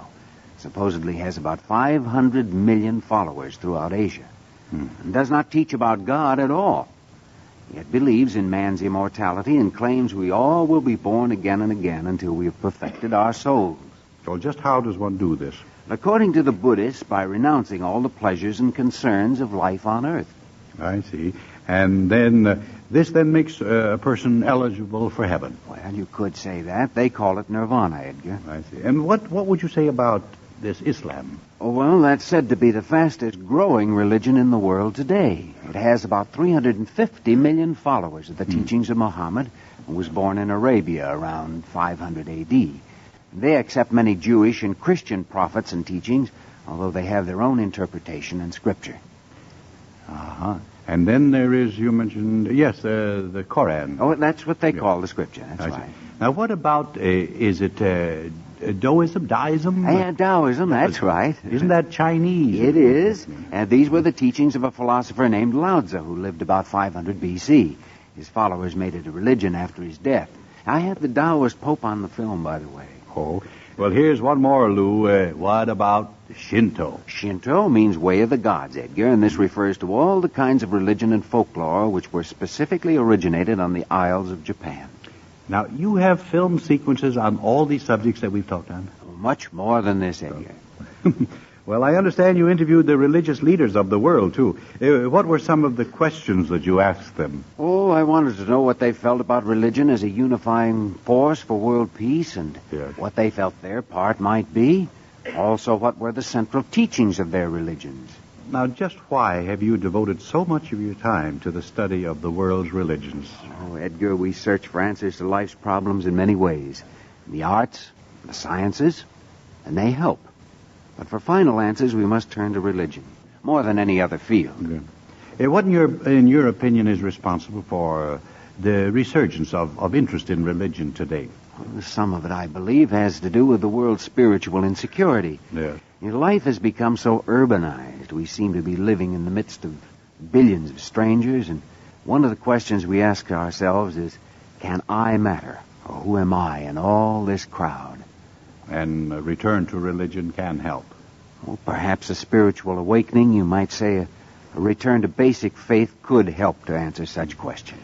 Now, what do you think is the outlook for the future of the world as to religion and peace? Oh, who knows? That's a very big question. Certainly we have it in our power today to destroy ourselves. Destruction could come in a way we've never known before. It's pretty grim. I think we have that much freedom. However, my own inner faith in the presence of God inclines me to the optimistic view. Yes. I also think it's up to each of us to do what he can to prevent this catastrophe. Well, two of our popular national magazines, Life and Look, have been publishing articles on the world's great religions and explanations of what the various Christian denominations mean. Yes, such information can be most valuable in helping to give a better understanding of other people's viewpoints. Yeah. Isn't that one of the main objectives you had in making your films, Lou? Well, that's part of it, sure. At least one can always hope. Surely tolerance is good and understanding between men is good. Mm-hmm. Perhaps in a very modest way, these films will help to promote world peace. Well, now, what about your future plans? I know that you're going across the country appearing with with the films now.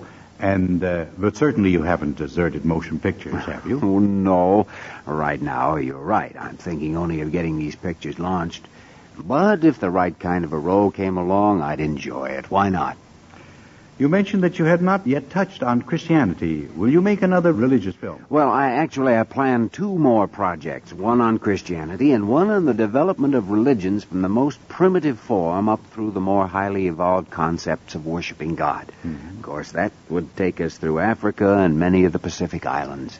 And those, I imagine, would be made after your present films have been successfully screened around the country. That's my hope. Well, we certainly hope with you, Lou Ayers. But I don't think you've been giving quite a fair break to your films. What I'm trying to say is I think you're much too modest about your film tonight.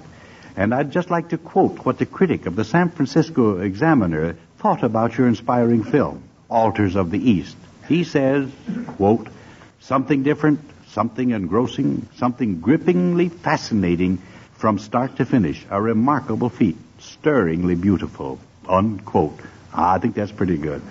That's what one critic said, and the audience are agreeing with that feeling nightly. Thanks for being with us tonight, and good night to you, Lou. Thanks, Edgar. Good night, everybody.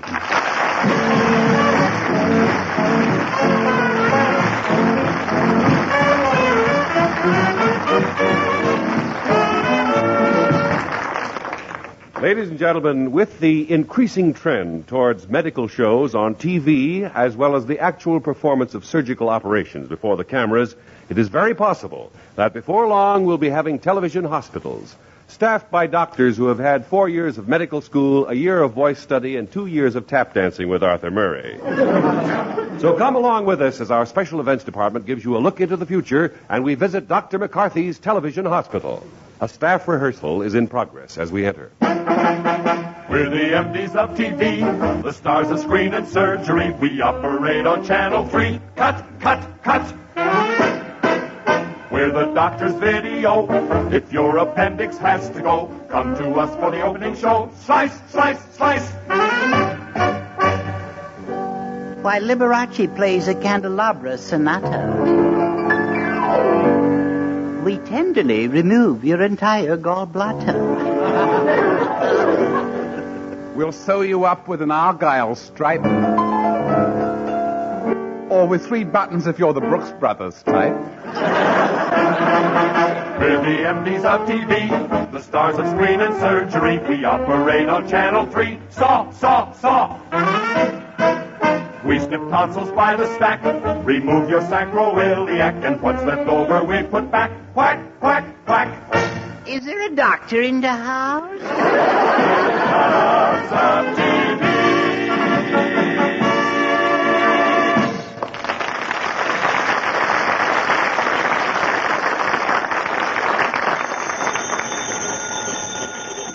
Hello, Dr. McCarthy's Television Hospital. Oh, it's you, Dr. Harris. Oh, quick, tell me, how did the operation come out? Oh, this is awful. Terrible. The patient lived, but our rating went down, eh? What? We're 6 points behind? This is your knife? We gotta do something, Doctor. Got to do something. Ah, nurse, send Dr. Noble immediately. I don't care. This is important. Tell him to drop everything. Oh, I didn't know he was operating. How do you do, Dr. McCarthy? Yes, Dr. Noble, we've got a terrible emergency. Yes? Brace yourself, fellow. Our rating has fallen. Oh, heavens to Betty Furness. Yeah. Chief, I think our only solution is to turn our next operation into a quiz show. A what? Yes, a quiz show. It'll be a smash. We'll call it You Bet Your Liver. No, a quiz show won't help us. Don't you remember what happened to our last one? Take it or we'll inject it. Remember that one? All right. Well, how about a dramatic show? Four-Scar Playhouse. No. Well, we could get Humphrey Bogart and do the Novocaine Mutiny. Oh, cut it out, will you, Doctor? Cut it out. Oh, that reminds me, old boy. I've got a patient on the operating table. Well, pip-pip, tally-ho, and Forest Lawn. He must be sniffing his own ether. What am I going to do to raise our TV rating? Yes, what is it? The new intern from CBS is here? Well, send her right in. Maybe a beautiful face will do the trick, too. Hello, I'm Dr. Richards. Yeah. Down, blood pressure, down. How about a kiss, honey? A kiss, please. Remember, you're a doctor, and I'm a doctor. Haven't you heard of socialized medicine? Oh, you're quite an operator. Yeah, that's me, Charles McCarthy, M.D., Ph.D., and a little fiddle-dee-dee.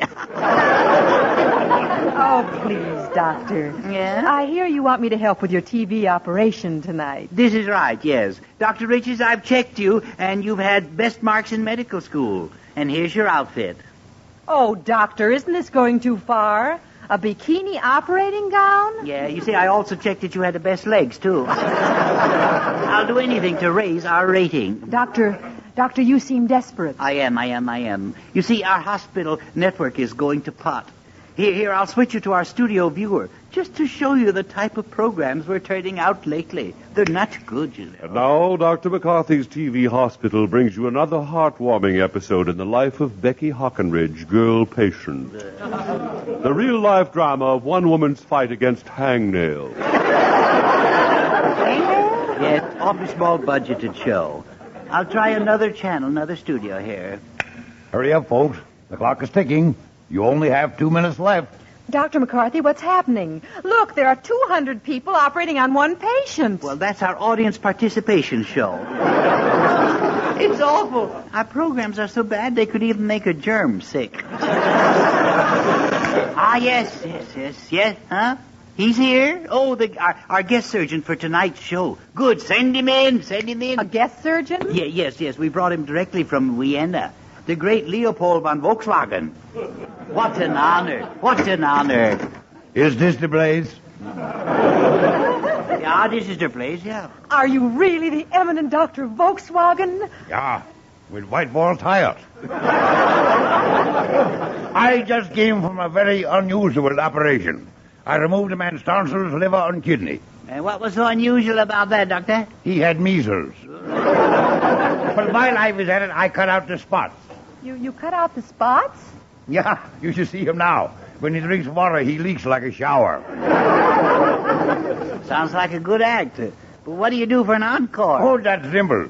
Blindfolded, I remove anything the audience requests.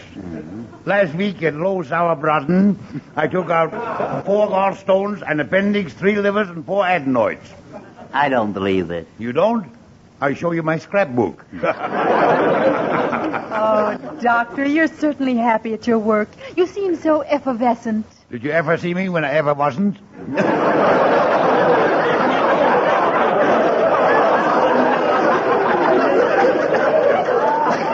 Maybe I should have gotten Pinky Lee instead. Now, look, Doctor, we need something sensational for our show tonight.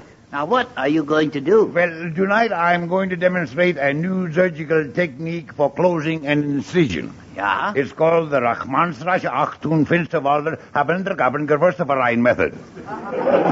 Well, Doctor, just what does that mean? Knit 1, purl 2. That keeps the patients in stitches. Keeps the patients... Yeah. Maybe this is not the right place. McCarthy, calling Dr. McCarthy. You're wanted in studio surgery. Your show is ready to go on. Oh, good. Come on. Places, everyone. We're on the air.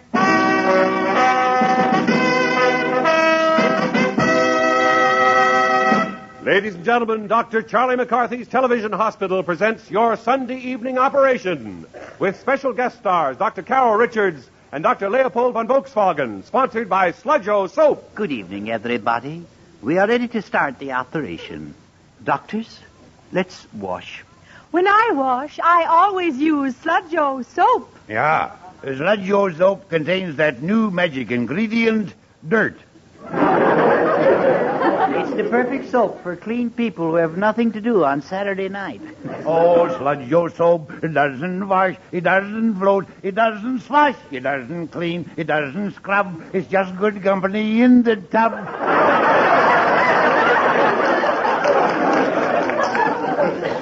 And now, on with the operation. Here is tonight's patient, Mr. Gary Crosby. I'm sick, doctors. You must help me. I've got fever, chills, a headache, a backache. I'm dizzy, and I've shooting pains and a sore throat. How do you like that? Them that has gets. It looks like an emergency. We better check his throat. Take over, Dr. Volkswagen. Yeah, tongue depressor. Tongue depressor. Probe. Probe. Somebody with a long finger.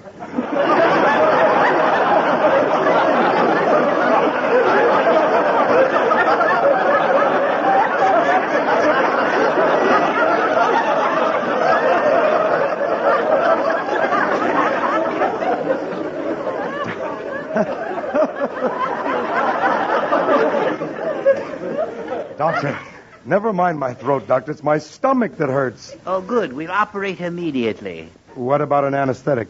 This is only a half-hour show. We don't have time. Here, take a couple of sleep ease tablets. Oh, sure. Now, I think we should cut right here. I'll mark an X. No, Doctor. I think we should cut over here. I'll mark an X. And I mark an X here. Then I draw the line. I win. Please hurry. Do something. Yes, of course. Yes. All right. Scalpel. Scalpel. But, Doctor, these instruments are rusty. Yes, I know, but they show up better that way on television. Suture. Suture. Alcohol. Alcohol. Vermouth.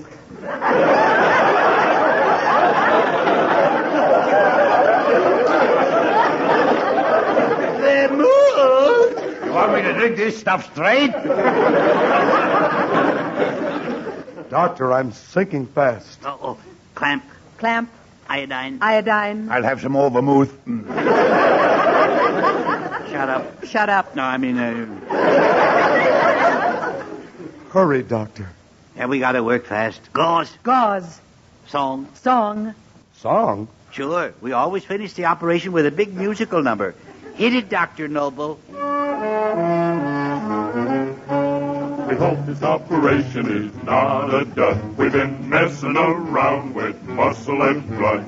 Muscle and blood and skin and bones. And please do your groaning in the microphone. Here's 60 groans, and what do you know? There ain't an anesthetic in the studio. I St. Peter, don't you call me, 'cause I can't go. I have to stay to the end of the show. When we operate, you better step aside. A lot of men didn't, and a lot of men died. One knife of iron, the other of steel. If the right one don't get you, the left one will. Here's 60 groans. What do you think? You may lose your liver, so better not blink. St. Peter, don't you call me, 'cause I can't go. There's a coal in my head they forgot to sew. TV show.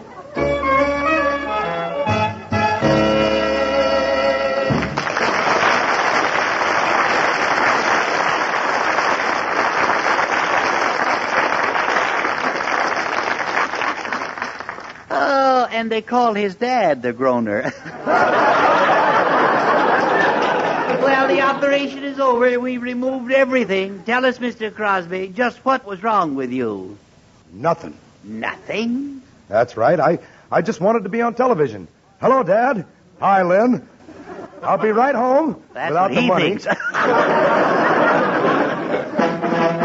We're the cut-ups of TV. We operate hilariously. Every Sunday night you'll see us kill 'em on Channel 3.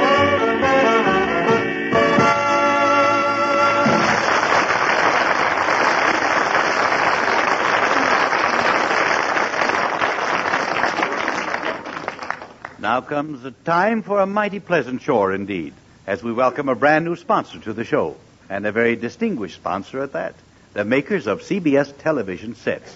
So here is John Heaston to help me roll out the welcome mat for the CBS TV sets. And a pleasure it is indeed. You know, Edgar, it's a real privilege to tell folks about CBS TV sets because they're made by a division of the Columbia Broadcasting System. And nobody, but nobody, knows more about TV than the CBS people.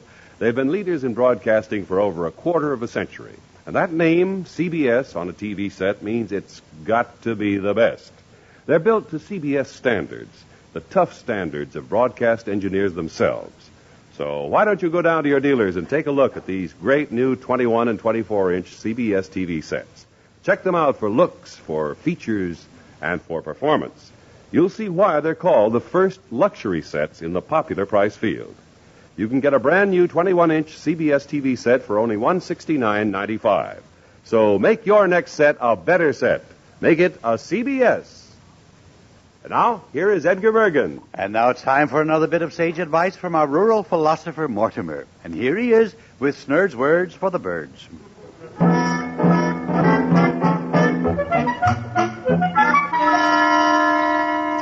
When breathing, always use your lungs. Thank you, Mortimer. Until next Sunday, good night, everyone.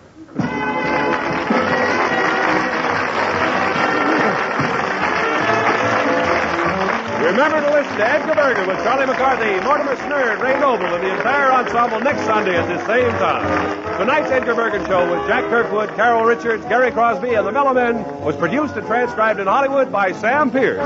Script by Cy Rose, Hilda Black, and Zeno Klinker. This is John Heaston speaking.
Going back 70 years, January 1st, 1956, the new Edgar Bergen Hour with Charlie McCarthy on Classic Radio Theater with Wyatt Cox. Coming up next, we will check in with David and Claudia.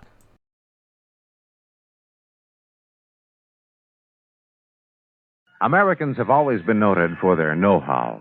And you young men in search of a career, you can put this practical talent to excellent use in one of our nation's many engineering schools.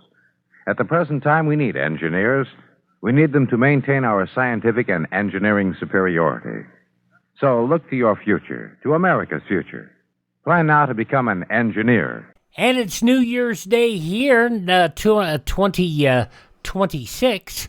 Let's go back to New Year's Day 1948 and see what's going on with David and Claudia from January 1st, 1948. That's, 78 years ago. Your Coca-Cola bottler presents Claudia.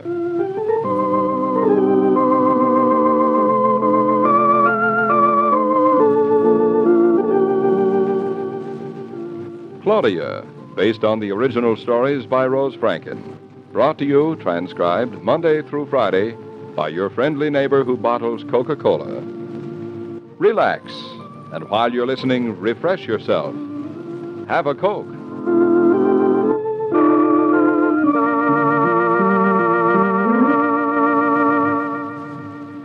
And now, Claudia.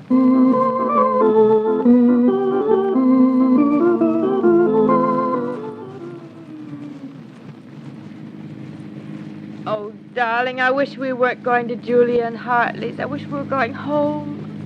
Why do they always have to have people over at the drop of a holiday? We'll only stay a few minutes. Just long enough to wish them a Happy New Year. Then we'll skedoodle. Besides, I don't think she expects a crowd. That's good. Will she have eggnog? I love the nog part, but I could do without the egg. Well, here we are. David, how do I look? Beautiful. You didn't even look. I didn't have to. You're beautiful. David, what's the matter? That chauffeur. What's the matter with him? He's Daphne Baker's chauffeur. That's what's the matter with him. Oh, Daphne Baker. Isn't she the debutante that Julia wanted you to marry? Oh, she had some kind of an idea about it. That means Daphne is inside at Julia and Hartley's. I'll get Julia for this. David, Do I look all right? You look better than Daphne ever did. Darling, that's very sweet of you. Well, if it isn't David. Come in. Well, hello. Are you butling today, Reggie? No, just avoiding making my entrance for as long as possible. Reggie, I'd like you to meet Claudia, my wife. Claudia, this is Reggie Finch. Hello, Mr. Finch.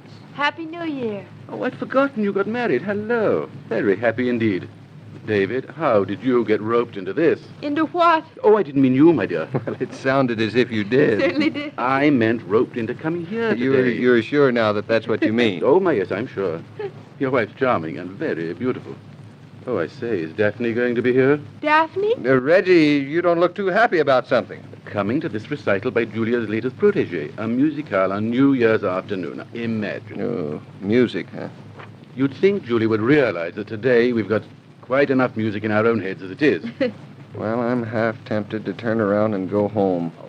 Why can't Julia leave music in the concert hall where it belongs? Then you go in when you want to and leave if you want to. It's a disease with Julia, and on New Year's Day. It's sure to prove fatal with me. I thought you liked music. I love it, but I hate sitting around trying to look appreciative. David, you haven't changed at all, thank goodness. We've sat through any number of Julia's musicals, haven't we? Too many. And this is the last one. Oh, that's what I always say, but here I am. By the way, you weren't up in Newport at all last summer, were you? No, I escaped. I got married. Newport really isn't the same as it used to be before the war. Not the same at all. That's good. Well, we might as well go in and face the music. As long as he doesn't play any louder, it'll be all right. We'd better stay out here until he's finished. I wish Julie had an old pair of earmuffs kicking around with an ice bag attached. David, he's playing the Beethoven Minuet. I used to play that on the piano. You used to play that. Of course, it didn't sound this way, but it was my $1,000 piece. When we get a piano, darling, I'll play it for you. I can hardly wait. David, point Daphne out to me. Pointing is rude. Can't you wait? If I point her out to you, you tell me if I'm right? I will not. Is that she over there on the corner of the sofa, that pretty blonde girl? The one without too much charm? You are a mean little hussy. Then that is Daphne. Poor Daphne. Why poor Daphne? No charm. And no you.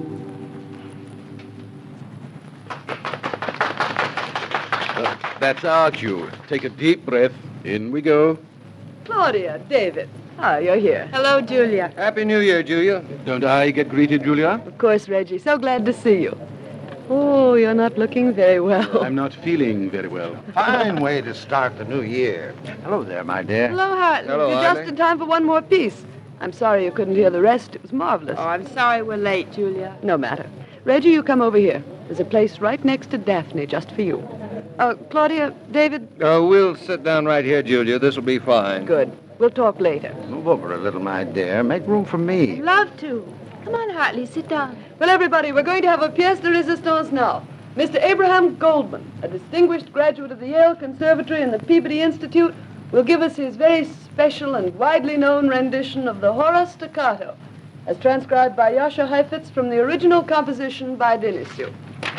Well, I've heard this on the violin hardly, but never on the organ. I hope he hasn't bitten off more than he can chew. It's going to be tough. Well, it's his neck. Do please go right ahead, Mr. Goldman. And now, Mr. Goldman.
wonderful. Made it. Good boy. There was never any doubt about it once he'd started. He's got a beautiful technique, Hartley. Amazingly facile touch. Excellent. Really excellent. I'd like to hear him play some Bach. I've got to hand it to Julia. She put one over on us this time. Well, I'm afraid that's all we can ask of you, Mr. Goldman. Thank you so much. Oh, Hartley, my dear, would you mind coming over here a moment? No, not at all. I'll be back in a moment. Don't you run away. Even Reggie Finch seemed to enjoy it. And Daphne. She had such a dreamy look. Poor Daphne. Julia's arranging things between her and Reggie Finch now. Will you stop calling her poor Daphne? She's got about $3 million to play around with. $3 million. If you've got that, you don't need charm. You little cat. Darling, maybe Julia was right. Maybe you should have married Daphne. No, I'll make my first $3 million myself, thank you. But, David, think of all the people she could have introduced you to. She must have terrific connections. And even if Newport isn't the way it was before the war, still it is Newport, isn't it? And Coney Island is still Coney Island, and I prefer Coney Island. You mean you think I'm Coney Island? You really, darling? Here comes Daphne now. How do I look? You've got whiskers and a long, furry tail. David! Well, that wasn't bad, was it? David, I stayed awake very nicely. Hello, Daphne. David, you're looking marvelous. And is this Claudia? It is. Hello. I've heard a lot about you. I've been wanting to call you to give you my very best wishes for a very happy life. Well, that's very nice of you, Daphne. Well, excuse me. Excuse me? Well, you look very well, Daphne. Thank you. Excuse me, but I see the eggnog bowl is about to make its appearance. I'll be right back. Oh, David, my boy. Oh, hello, Hartley. I've been wanting to talk to you. As you know, probably Roger's offered me a partner. No, David? Yes, David. Marriage seems to agree with David. Oh, do you really think so? Oh, I do really think so. He has the look of a happy man. Julia told me he's become a partner in Roger's firm. Yes, it happened Christmas Eve. It was quite a surprise for us. Really? Well, not to me. I expected it for David. He's such a talented architect. How nice of you to say that. David and I are old friends. I know. You've known him a lot longer than I have. You probably even know a lot more about him than I do. I know so little of David's world before I met him. It happens. I've always been very fond of David. Of course, I only said a few words to Reggie Finch as he came in, but I think he's very nice, too. Reggie? He's sweet. He's always been sweet. I prefer my dogs. Dogs? Have you got a lot of dogs? Well, I breed them. I must have about 100 by now. 100? Of course, I don't keep that number. I sell them or breed them for friends. 100 dogs? I've only got one. Do you show him? I only just got him. I don't think dogs like to be shown. Oh, my dogs seem to love it. They're French poodles. You mean the dogs without anything in the back? Our dog is a Great Dane. A Great Dane? Yes. Well, what's it like to own a Great Dane? Wonderful. And exhausting. David adores him. It must be rather overpowering. I might even like it. I don't think a man should be without a Great Dane. Well, maybe someday I'll have a Great Dane. Goodbye, Claudia. It's been nice meeting you. Oh, Daphne, are you leaving? I'm meeting Mother for dinner. But isn't Reggie taking you home? Oh, don't bother him. He seems to be having such a nice time. Well, hello. How's my debutante wife? David. Poor Daphne. Are you still saying poor Daphne? When I first saw her, I guess I was a little catty. But now I know all she's got is no charm.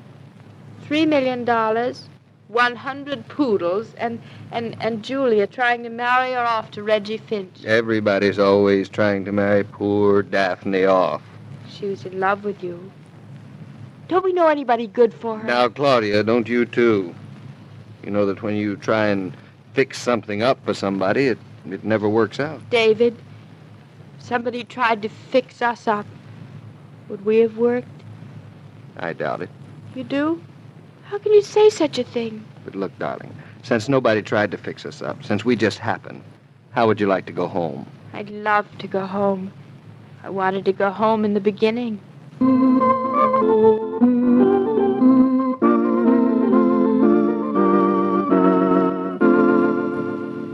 This broadcast of Claudia was supervised and directed by William Brown Maloney.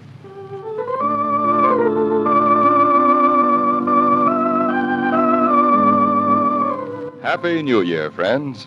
Your bottler of Coca-Cola and the cast of Claudia are happy to greet you on this first day of what we all hope will be a better year for the whole world. And we regard it as a privilege that we've been able to spend some time this happy holiday with you and your family.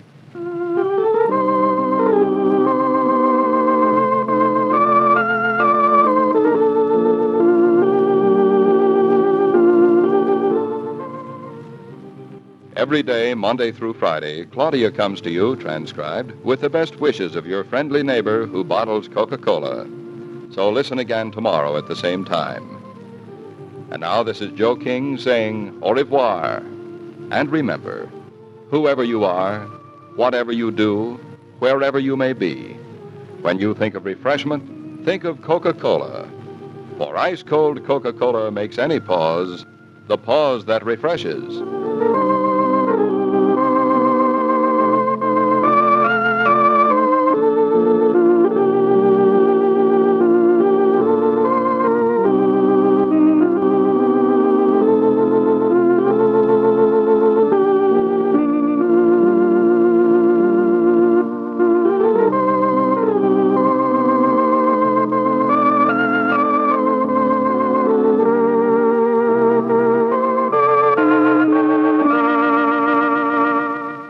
People always hate those stuffy parties, don't they? Claudia, 78 years ago, January 1st, 1948, here on Classic Radio Theater with Wyatt Cox. Tomorrow we will have a drama with Dr. Christian, dark fantasy, X-1, The Adventures of Sherlock Holmes, Sir Ralph Richardson, Sir John Gielgud, and Claudia. That's all tomorrow. We'll see you then. Thank you for stopping by, and we'll see you tomorrow for more Classic Radio Theater. I'm Wyatt Cox.